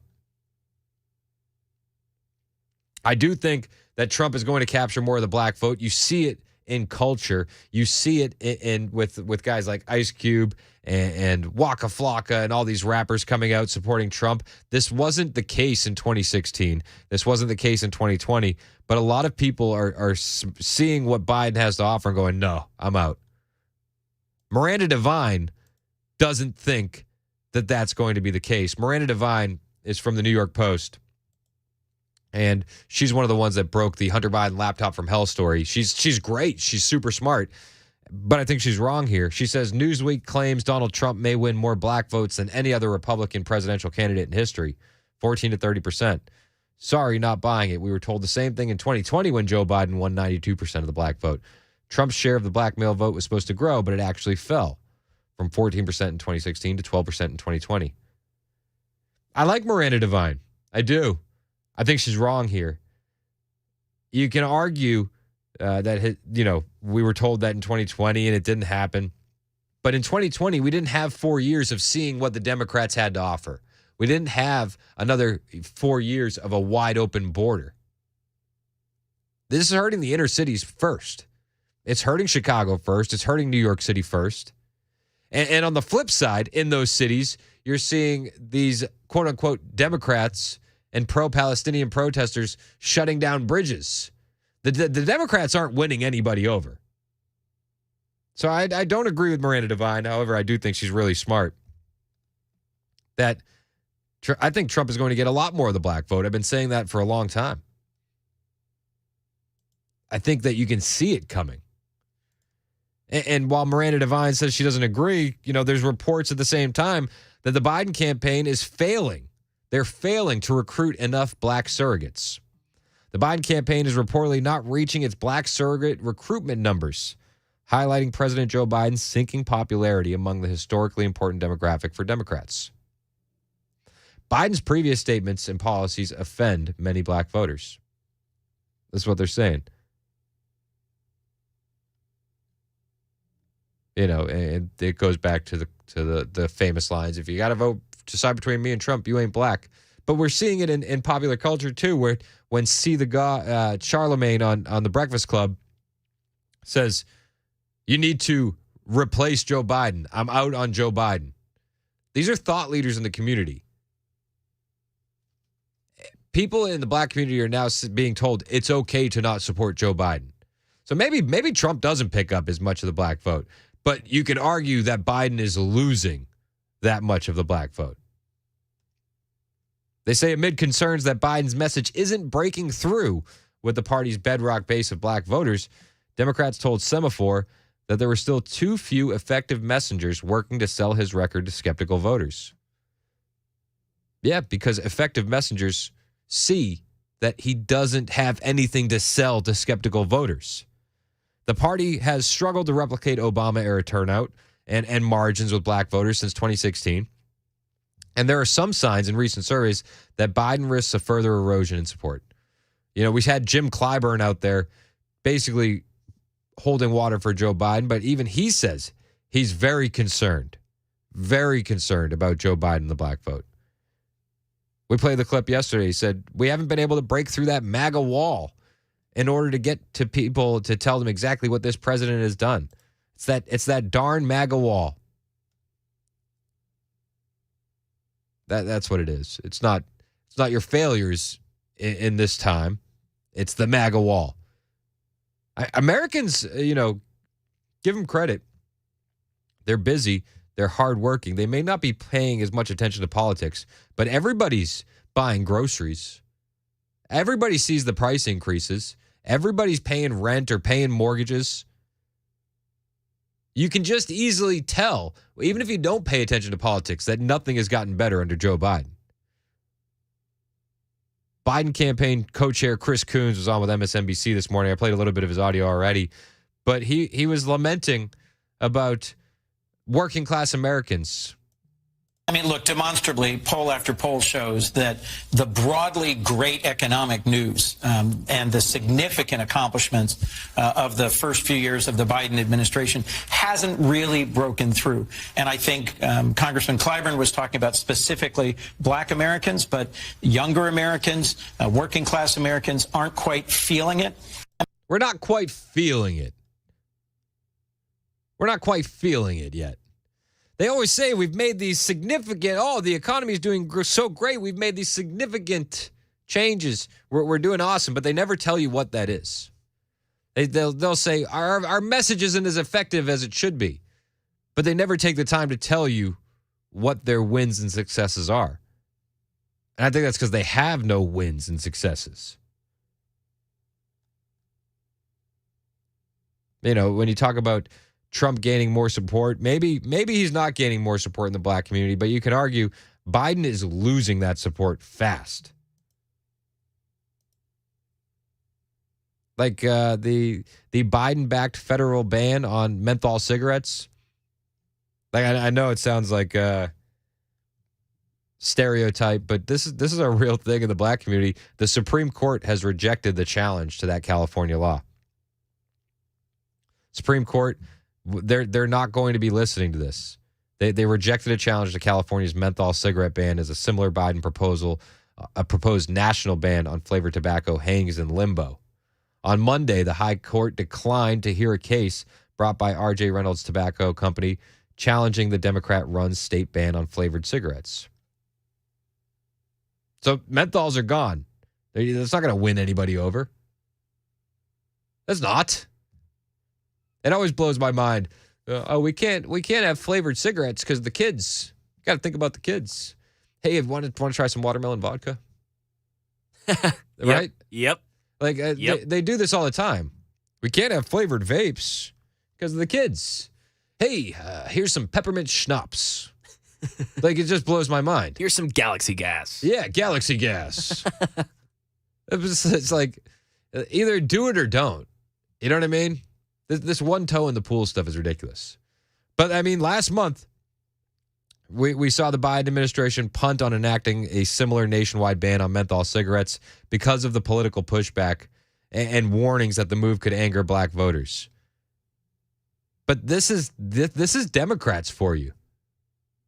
They're pushing these policies that are pushing their voters away, and they have too many competing groups under the same umbrella.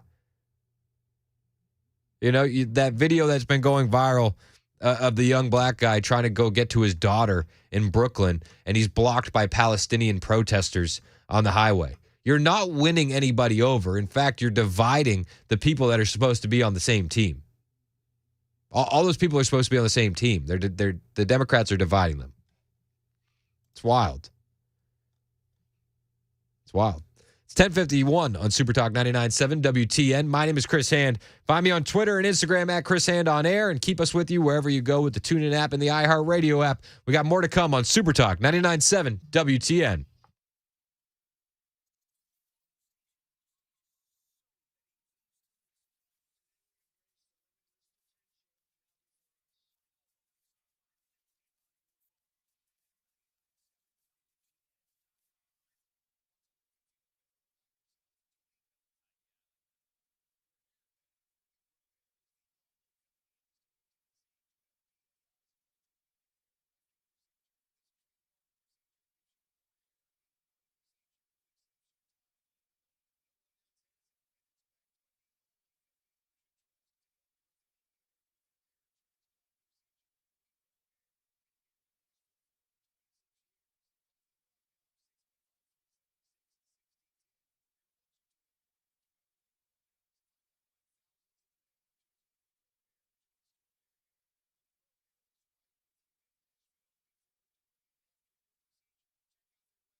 Got a crash in the way. It's going to be 40 westbound at 2nd Avenue. Got the right lane blocked. This is going to be the South Loop downtown.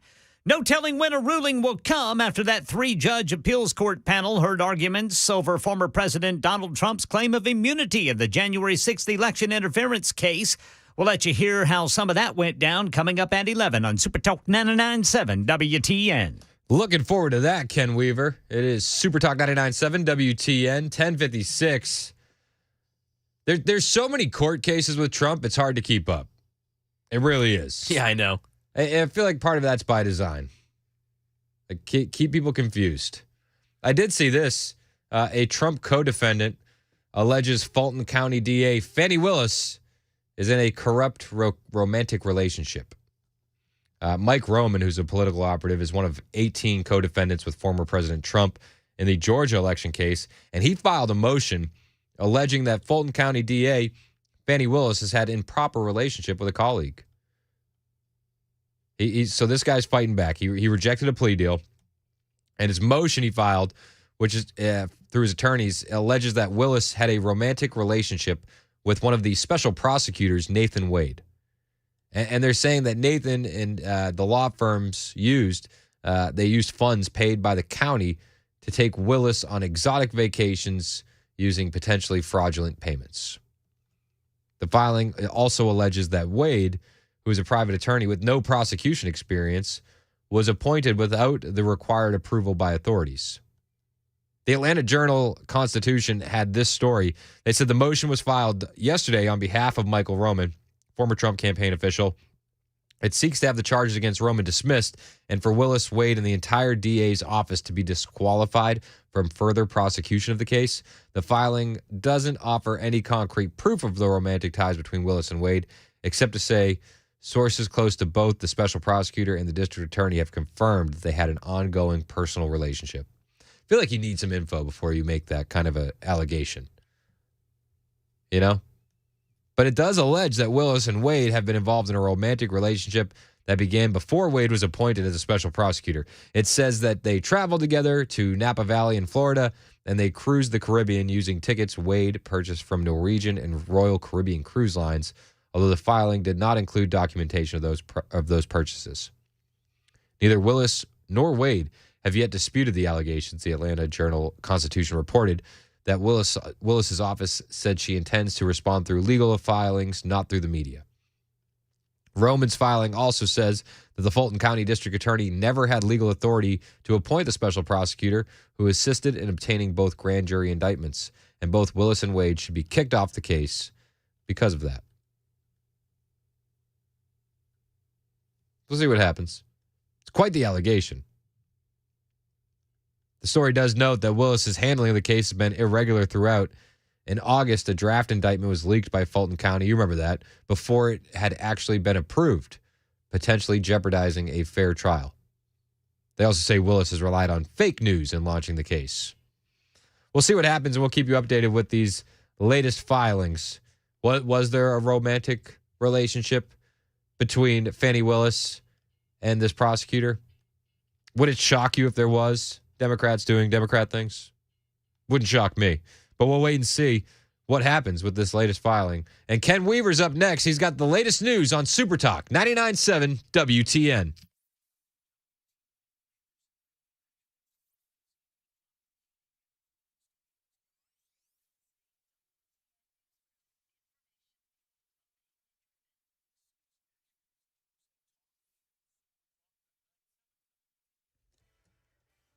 Eleven o'clock on the dot. I'm Ken Weaver with your top stories. Full forecast coming up in 2 minutes. Right now in our nation's capital, no telling when a ruling will come after a 3-judge appeals court panel heard arguments over former President Trump's claim of immunity in the January 6th election interference case. John Sawyer, the attorney for Donald Trump, argued that a former president can only be prosecuted if he was first convicted at a Senate impeachment trial. If not, the official acts are immune, period. One of the judges asked, what if a president ordered his political rival assassinated but was never impeached?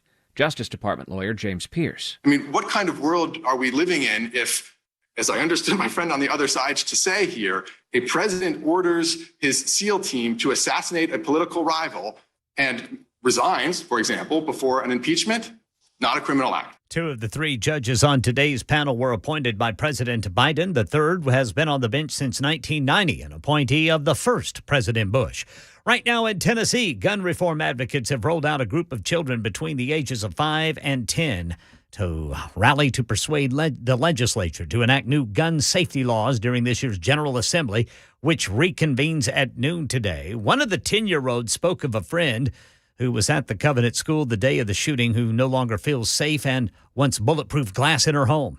New information in the Alaska Airlines mid-air emergency investigation. What caused a panel to come off of 16,000 feet in the air? What we do know through examination is that the fittings on the top of the plug fractured, allowing the plug door to move upward and outward. That's NTSB Chair Jennifer Homendy. The fittings at the top of the door plug fractured.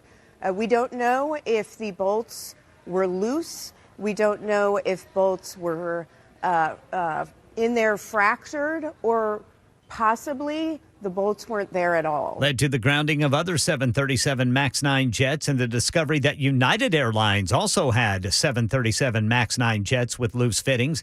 That's the latest news. Weather is next. I'm Ken Weaver, WTN News.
Super Talk 99.7 WTN. Hello. My name is Chris Hand. Hope you're having a great day. Is it still raining out there? Looks like we've cleared up a little bit as far as the rain. The sky's still gloomy as ever, but no rain. So we cannot confirm that rain was real. Former Vice President Mike Pence is saying he hopes the Iowa caucuses give the Republican Party a fresh start. What kind of fresh start are we talking about, Mike? Trump is going to win the Iowa caucus. But Mike Pence gave one of his most vehement denunciations of Donald Trump. He says he's looking forward to this being a fresh start in 2024 and wants Iowa to help with it. The caucus is on January 15th. I'm excited. Are you excited about the caucuses? I don't know. Okay. No, I'm just kidding. All right. Yes. Yeah. I'm just ready to get the ball rolling. I was about to say, that really gets it going, right? Let's get the ball rolling on this. And we'll have our own Brian Wilson there. I know. Brian's On the going to be scene. out there. Yeah. He's always at like the biggest events. Yeah, he loves going to those. Yeah. Wasn't he at January 6th too? I don't know for sure, honestly. I'm pretty sure Brian was at Jan 6th. That could be the case. I don't know. He was the guy scaling the wall. He was. No, I'm just kidding. He wasn't. I do believe, if I recall correctly, he was there on Jan 6th. He's always out and about at those kind of things. So we'll be having him out there, which is going to be so cool. And then we'll have all the results and everything that happens in reaction the day after. But Pence says, I continue to hope with the Iowa caucuses, New Hampshire just around the corner, that all the good Republican voters in those states will give our party a fresh start. Oh, so now is there good Republican voters and bad Republican voters? Is that what Mike Pence is saying?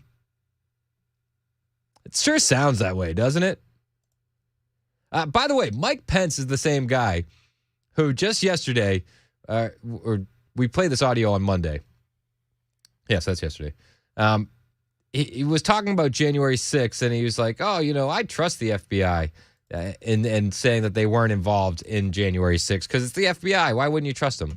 I've seen the director of the FBI repeatedly assure the American people that the FBI were not the instigators of the riot that occurred on January 6th. And frankly, I'm very grateful for the efforts of the FBI to bring nearly 1,000 people to justice who ransacked our Capitol and did violence against police officers that day. But you're right. We've been assured again and again that it was not the case. And I just must tell you, having been there that day, I mean, to see people literally breaking windows, ransacking the Capitol, it just infuriated me. I remember thinking, not this, not here, not at the United States Capitol.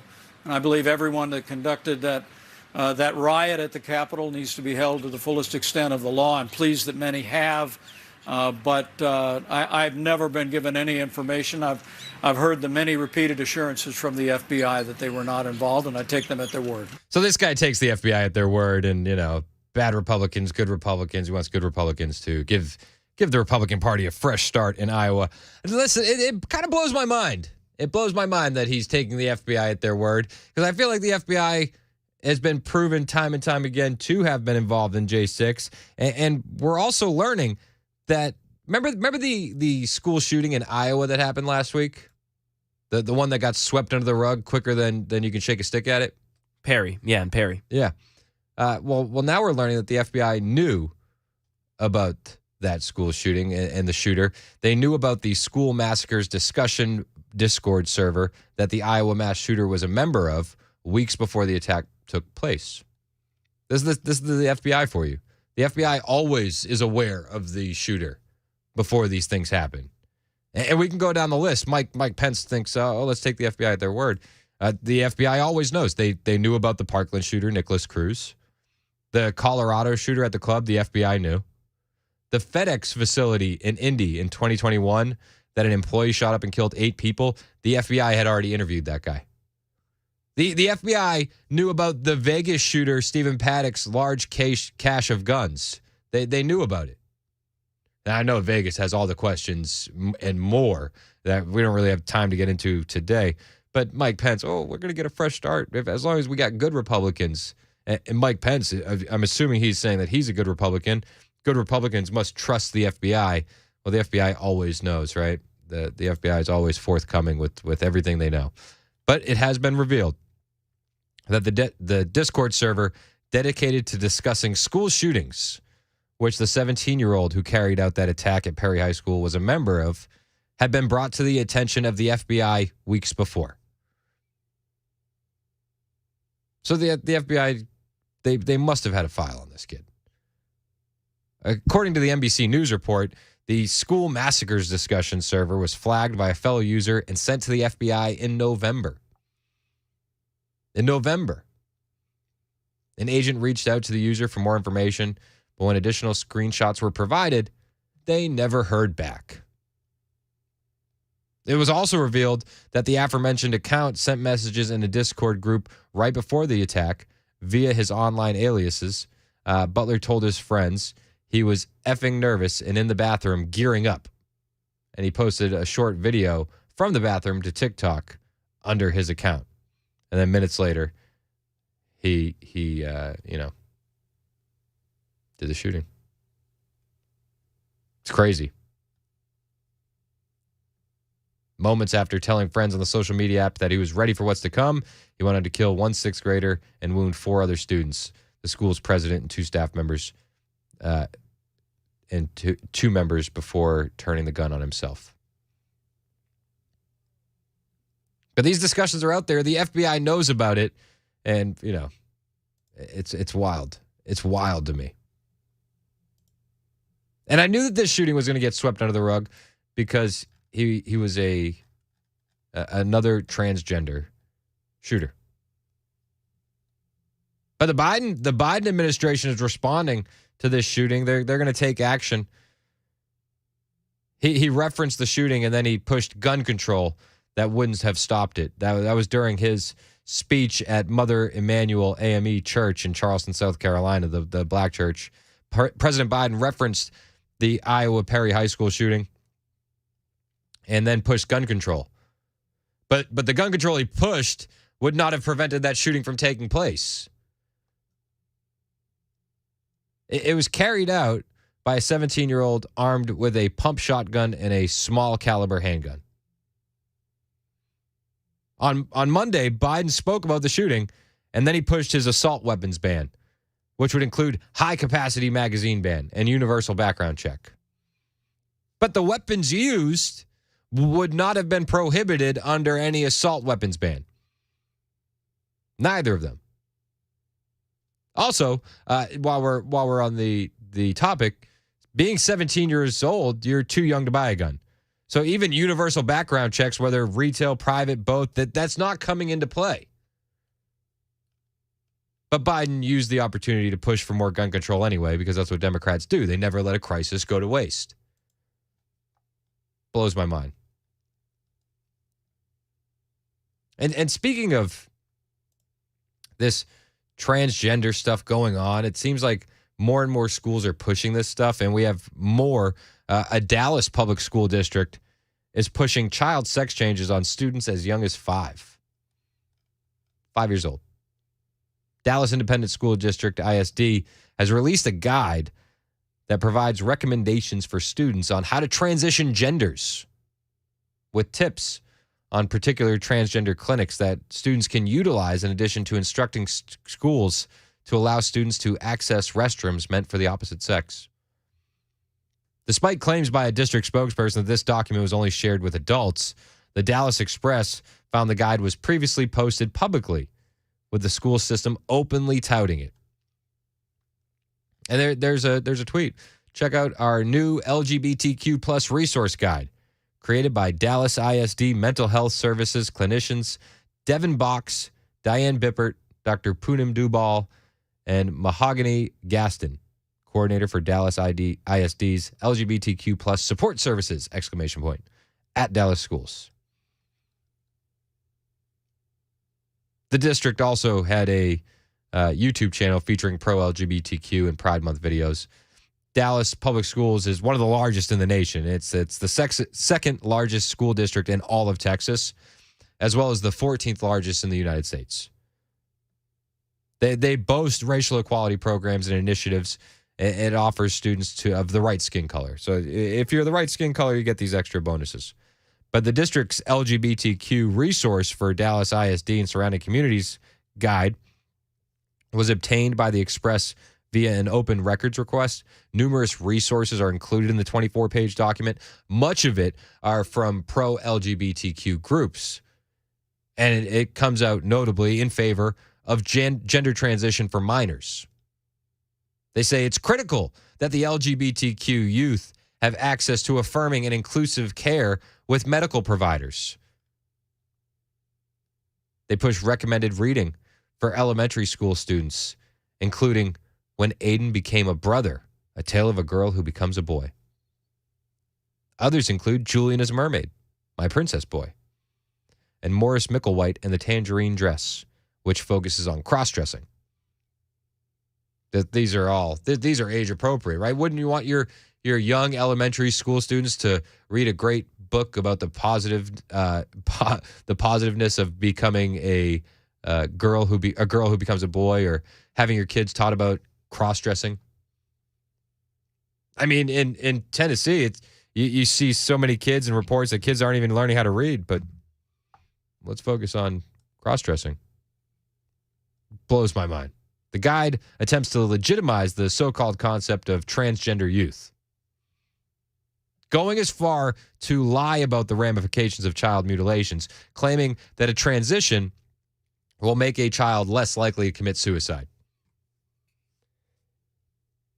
These kids don't know what they're getting into with these transitions. And if you do any amount of research on it, you'll find that. I saw a video with this young man who had transitioned and talking about the complications. And it's so graphic that I can't even really describe it on the air, because I'm worried that the government-run FCC would fine me if I described it in its true form. But I'll put it this way.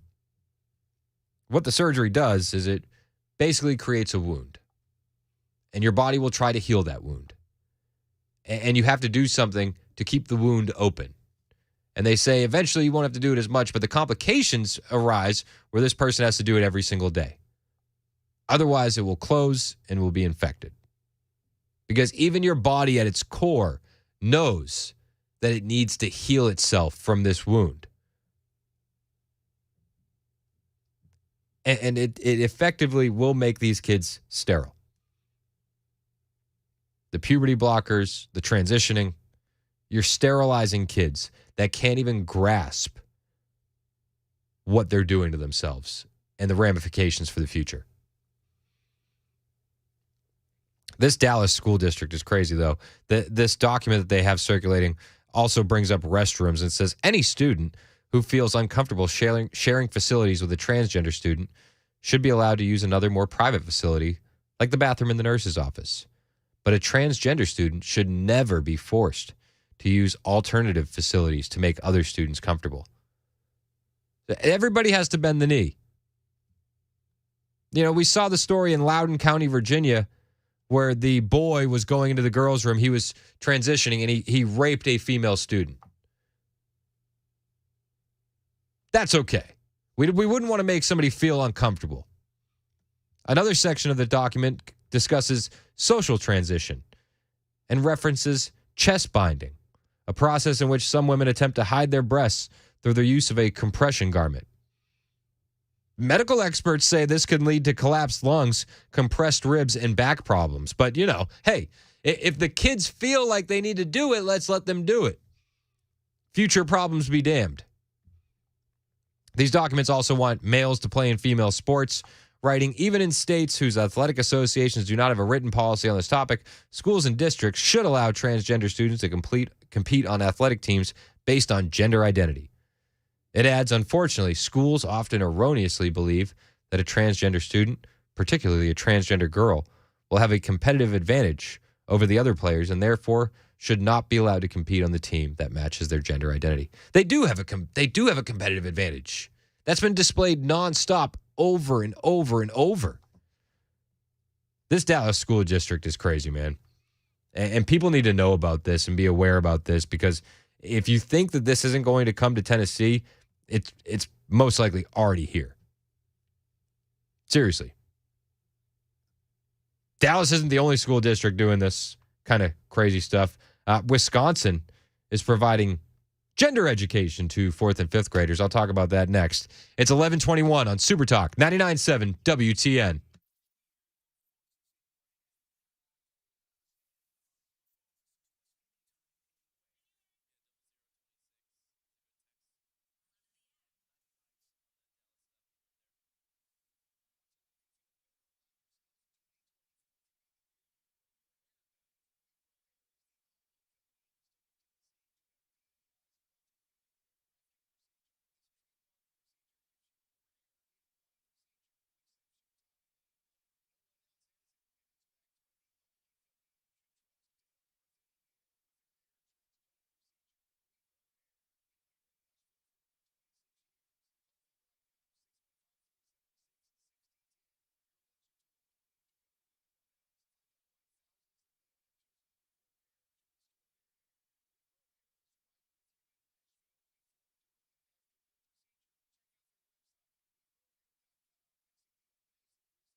Got a crash in Sumner County. It is Vietnam Veterans Boulevard eastbound just past Gallatin Pike in Hendersonville.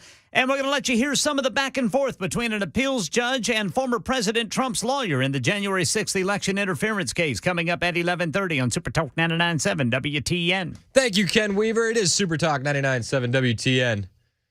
We're talking about the transgender agenda that they're pushing on kids in Dallas public schools.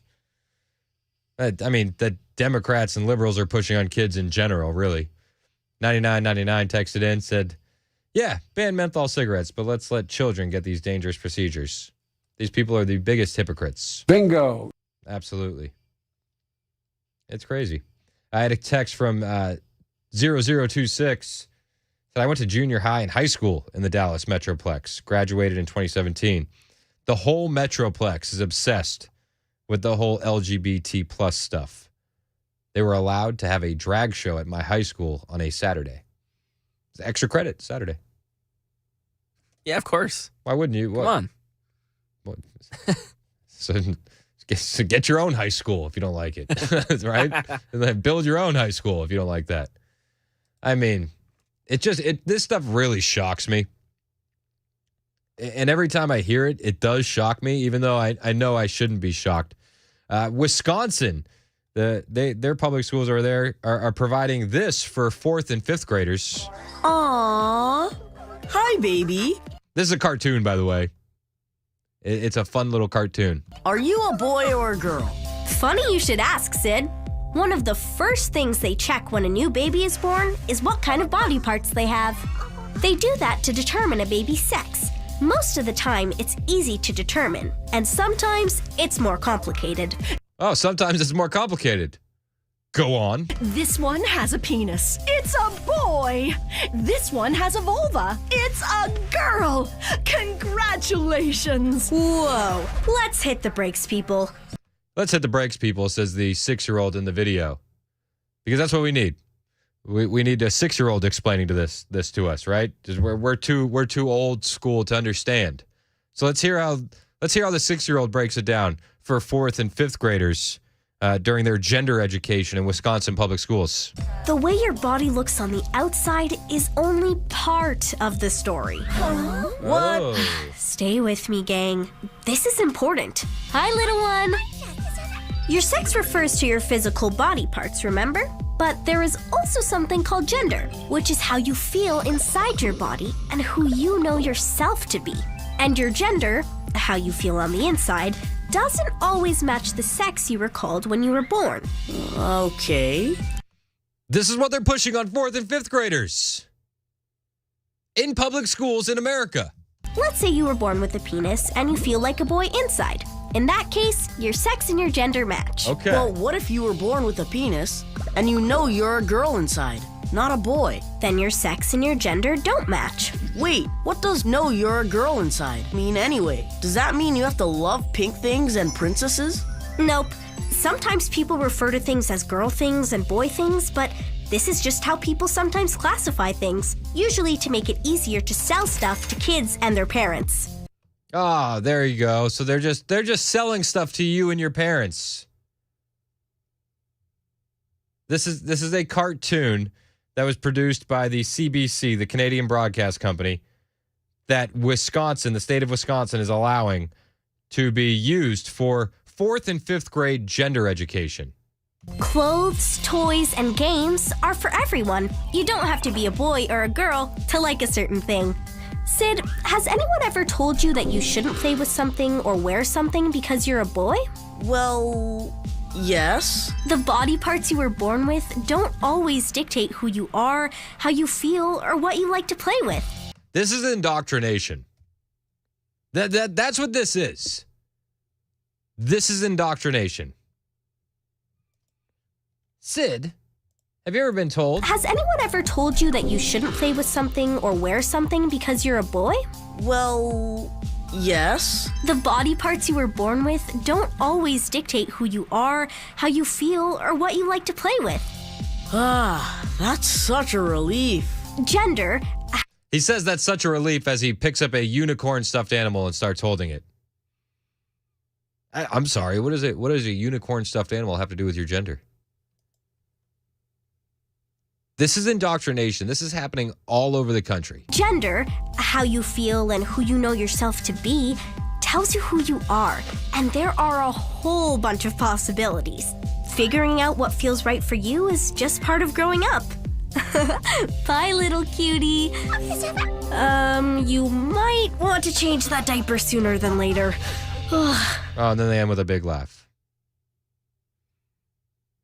This is happening in so many places. I got a text here from a guy I trust. It says it's all about pushing sexual perversion. The Sumner County Director of Schools won't allow school board members to challenge pornographic and pedophilic books. It has to be challenged by a parent from that school. Many parents feel their kids will be targeted for doing so. Therefore, it's hard to find parents willing to go public for each school that a sexually explicit book is found in. Let me tell you guys, if you don't think that this is happening at your public schools in Tennessee, take a closer look. I'm willing to bet there's chances that it are. It's 11:30 on Super Talk 99.7 WTN. Ken Weaver in the latest headlines.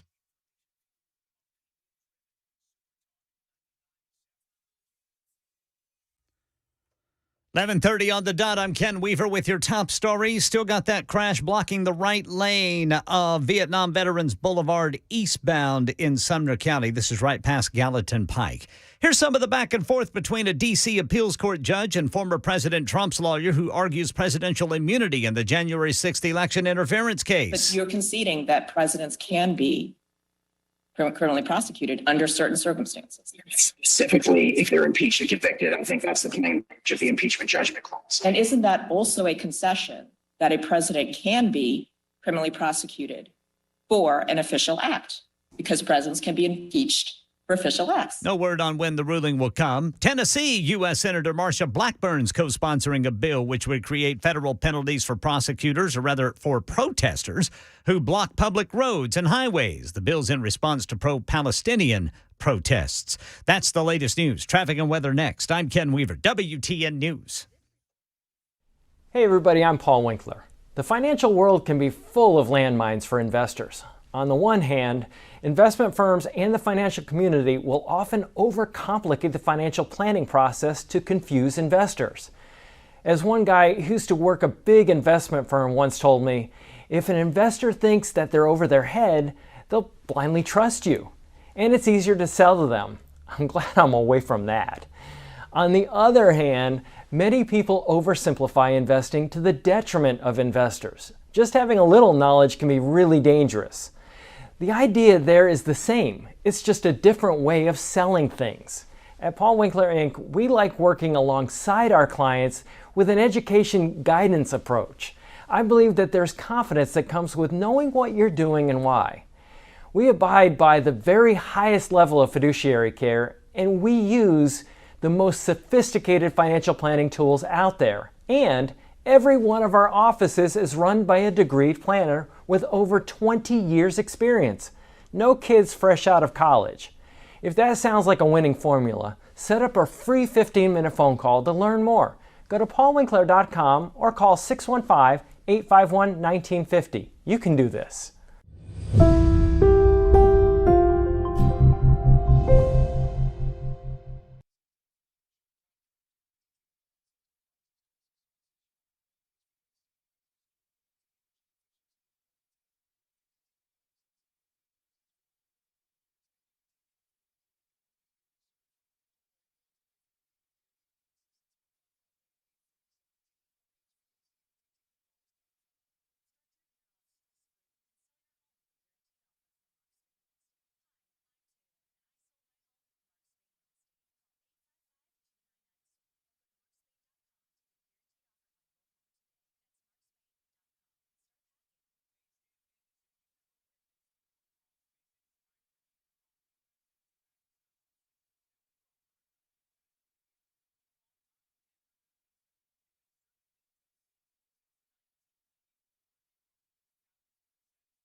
11:35 on Super Talk 99.7 WTN. My name is Chris Hand. A lot of people super texting in at 615-737-9986 about the audio I played with a video of what they're teaching in Superior School District, Wisconsin. Their gender education for 4th and 5th graders. If you want to see the video, this cartoon that's pushing gender indoctrination on kids, go to my Twitter, at Chris Hand on Air.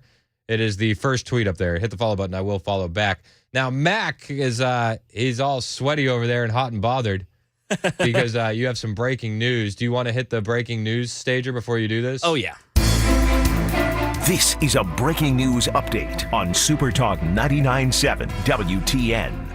This just in from Adam Schefter. The Tennessee Titans have fired head coach Mike Vrabel. He's gone. He's gone. 4 consecutive winning seasons after arriving in 2018, but the Titans have experienced back-to-back, what Schefter put it as, I think, mildly frustrating seasons, 6-18 in their last 24 games, 1-9 in that stretch in divisional games. He's gone. He's out.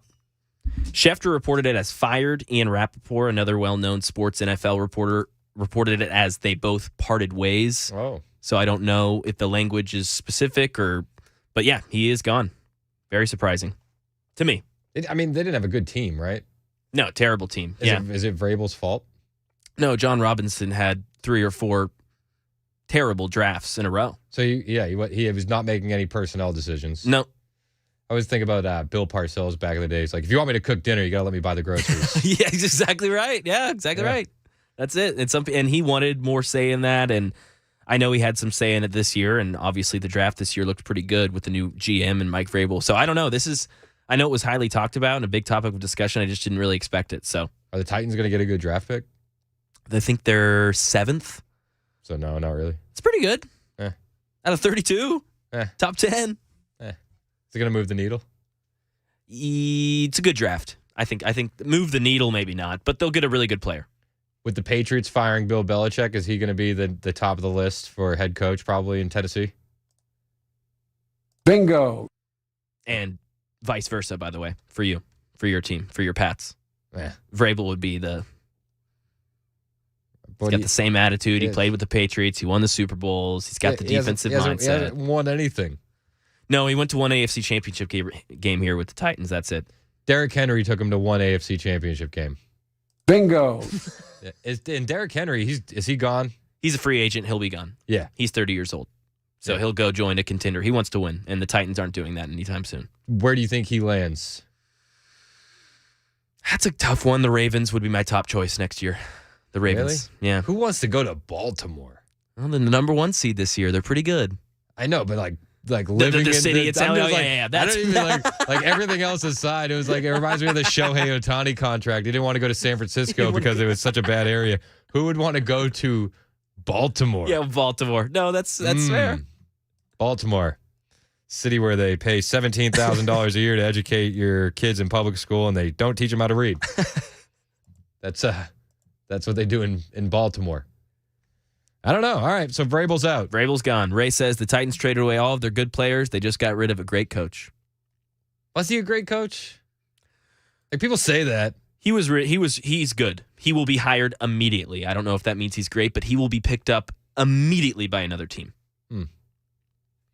Todd thinks that Derrick Henry might go to the Chiefs. Yeah, no. You don't think so? Not our style. Oh, good players? Yeah, that's it. non-woke trash players, not really like up your alley. Yeah, you're right. That's why we've hosted 5 straight AFC championship games. It's a record, by the way. It's all good.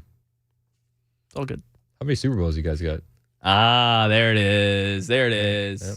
All right. Have fun with that top 5 pick, bud.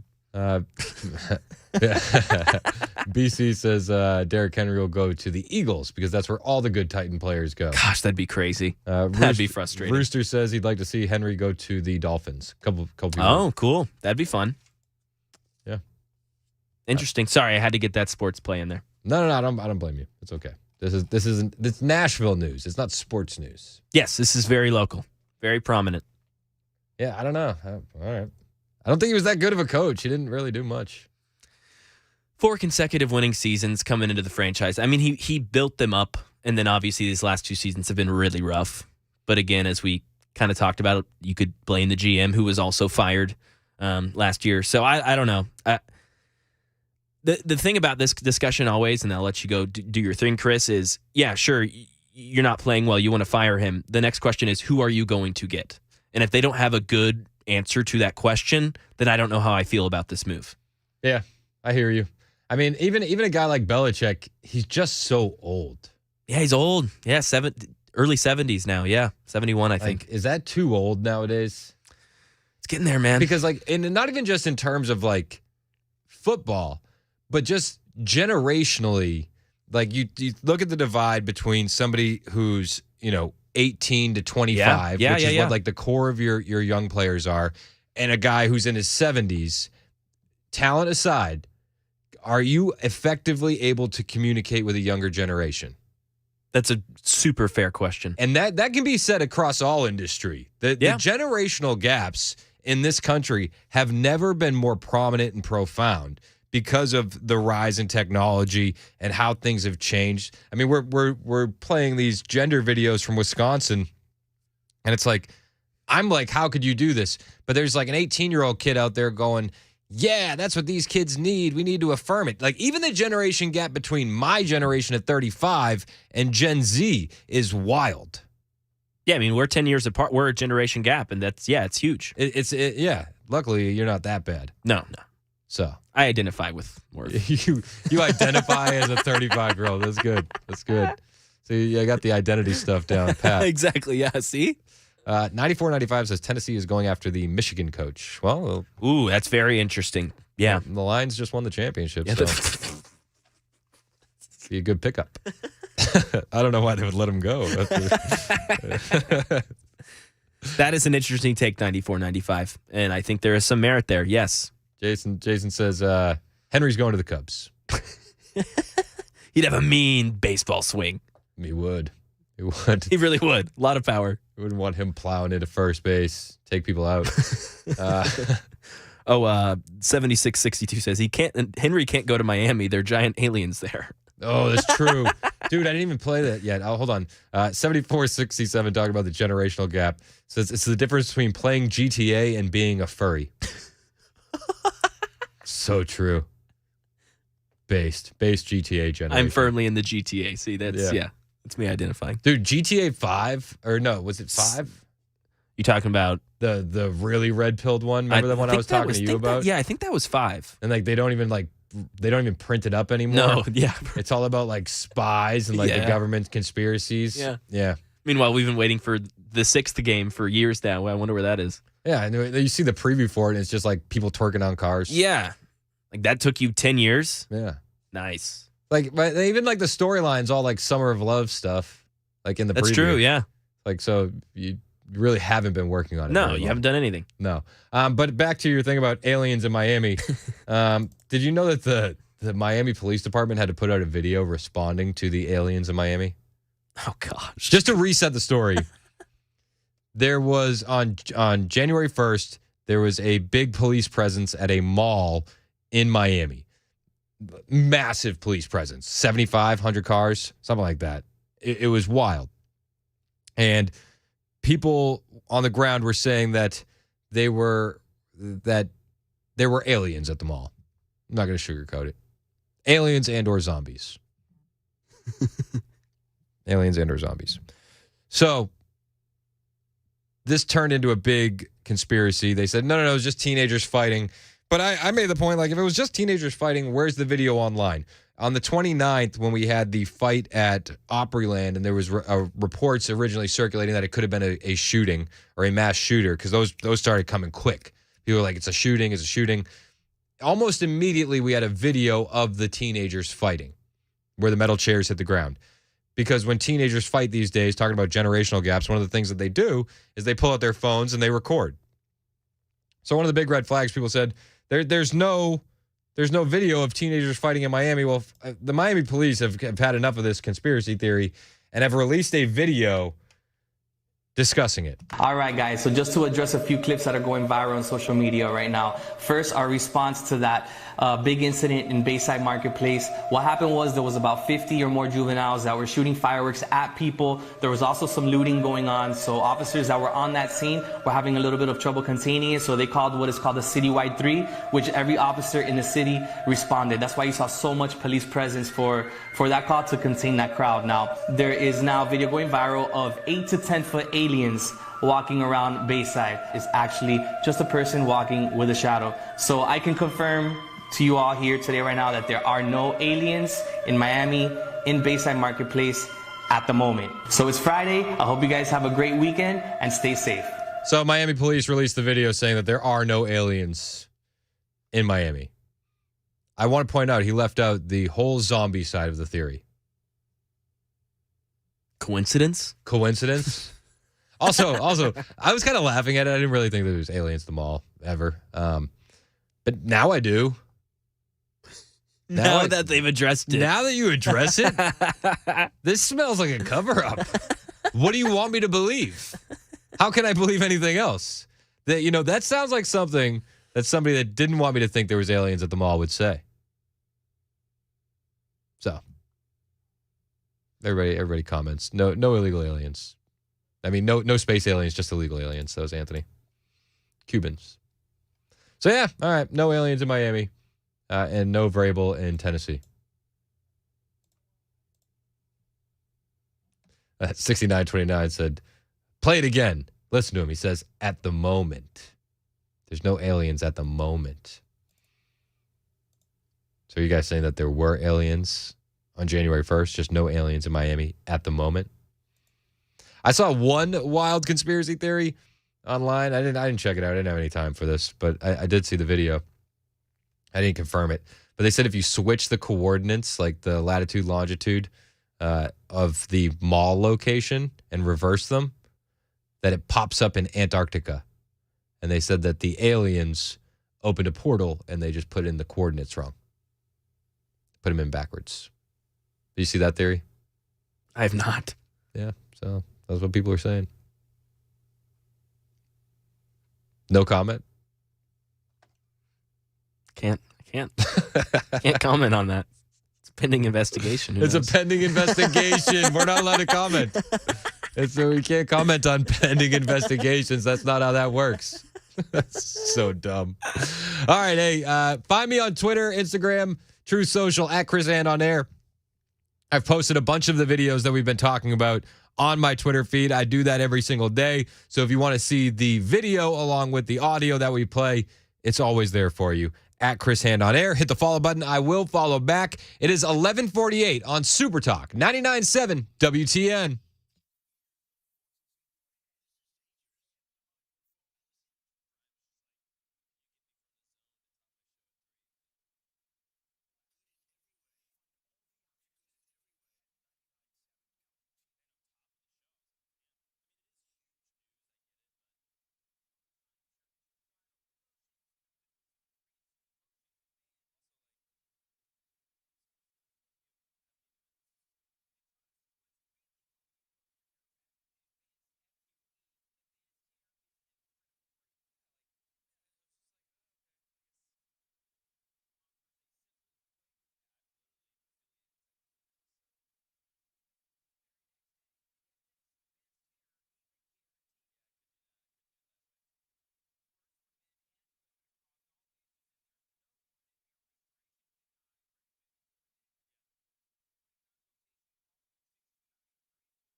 11:51 on Super Talk 99.7 WTN.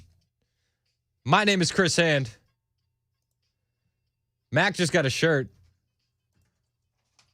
from one of our friends, Jason. It says Cougar Bait. Not going to read the bottom of it. Nah, I wasn't going to do that. I'm going to leave the bottom out. If you're watching on Super Talk TV, yeah, I'll get it on Super Talk on the TV. camera. There you go. Yep. I love it, Jason. I'm so disappointed. Why? Because this guy's getting gifts? We don't ever get gifts. No, branding is a thing, right? I mean, I'm not. There it is. It's not Cougar Bait. That's not his nickname. It's the thought. It's Cougar Chow. It's the thought that counts. Alliteration means something. No, it's not the thought that counts, Jason. You thought wrong. I have an affinity for alliteration. Anxious answer. What was it? What's the line from Broadcast News? A lot of alliteration from anxious anchors placed in powerful posts. All right, nice. Hello, up, Chris. Dude? How are you doing? I'm good. How are you? I'm good. What's wrong? Nothing. I feel like something's wrong. Nothing. I'm jazzed. I'm ready to go. What do you got coming up on the show today? Angry Murphy is good Murphy. You're Angry Murphy? I don't know. Well, you just said it. I just got accused of it. No, you didn't. Well, no, not you. Bell. Bell accused me of being angry. That's a usual but thing, whatever. Right? I take that back. He may have accused me of being angry. I don't really listen. I just kind of listen to tone. Okay. So you don't listen to him at all? Yeah, I get being an ass. See what I'm talking about? See what he does to me? You're so lucky. You're so blessed. I know. You got Cougar Chow in there or Cougar Bait, which doesn't make any sense. Well, I mean, he's all right. Anyway, I have much coming up on the show. I think I have Andy Ogles on the show today at 2:00. Okay. We didn't quite work that out. It was a little iffy, which makes me nervous when I'm dealing with a politician and they won't give me a definitive answer about. It's like Mandis and pickleball. Yeah, right. Which was completely misrepresented this morning, but that's fine. I had an injury for about a week, and Mandis treated that like it was a 6-month deal. Dan Mandis and I played pickleball once, and Dan Mandis, I guess, has retired defeated. He retired defeated. There's the retiring undefeated, and then there's retiring defeated, Yep. which I guess he retired defeated. I don't know, but I'm gonna try to get that back going again in the spring. What do you think? Are you in? Will you be in? I'll play a game. Okay, Maury, are you in? Pickleball. Oh, I'm in. I'm there. Super Talk 99.7 WTN pickleball tourney. I've got my ball and racket ready. In the we should do a teams tournament. And me and Mac will just mop the floor with you goons. Mm-hmm. Okay, that's great. I want it. I want it in my life. So good. I want it in my life. I'm going to. Bell K will not participate, so I will have to get another partner, and I've already got my partner. You need him. Who's that? Ron Slay. Who's Ron Slay? Ron Slay is former SEC Player of the Year, 6'8". Over at the Zone. So, yeah. What? I need a partner. I need a partner. He's available. I feel like. What do you think? I'm going to pick Mandis? Come on. I feel like me and Mac could still probably handle that. Yeah, we could figure it out. We could figure that out. Yeah. We'd be focusing. We'd be zoning in, laser focused on you, Murphy. I am not a. Yeah, we target you exactly. It took me a long time to realize that I was not gifted in athletic ability. I'm not, but. Something tells me that Chris Hand is all hat, no cattle. Oh, all right. Something tells me that. I'm not, I'm just. We'll talk about it on the court. We'll talk about it in the spring. Yeah. Once it gets once there's no. Did you hear about the big snow? We've been under the impression snow is not real. Well, that's. Well, then they're lying to us on the TV. You're telling me the TV tells lies? They're lying to us on the TV. Oh, that's right. I've never heard the on TV tells lies. On the intraweb and the TV, they're lying to us because they said there's a big snow coming like Monday. Here? Yeah, that's what I said. Fact check that, Mac. Give a little fact check there, Cougar Chow. Yeah, it's Cougar Chow. Thank you. Cougar Chow. But it's all good, Jason. I love the shirt. Thank you. It's trash, Jason. You spit the bit, Jason. Jason said, I searched the internet for hours looking for Cougar Chow. Could not find it. Got to the finish line and nothing. We need to get you like a custom jersey that says Chow on the back. Just chow. You know what I mean? See chow. Yeah.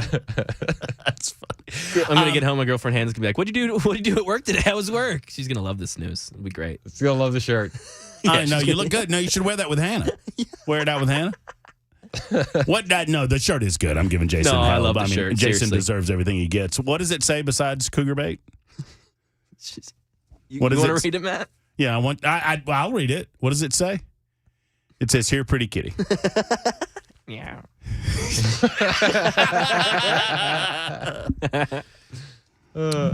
I have. There is a representative by the name of Gino Bolso, whom represents portions of Williamson County in the state legislature, that has presented everybody, I'm Paul Winkler. legislation The financial- in this new General Assembly that's happening today, starting minutes from now, to force the city of Nashville to release the manifesto. So we're going to talk to him. At Oh, 1:30. that's fun. That's good stuff. Yeah. So I appreciate that. So we'll talk to him at 1:30. We will deal with this Vrabel stuff because that's a big Nashville story. Everybody's talking about it. Rhett Bryan, executive director of the Tennessee Radio Network. We broke that news on the Chris Hand show. I heard it. Yeah. I was driving in. We put the breaking news sounder on and I everything. heard the breaking news sounder. Sounded good. Crazy.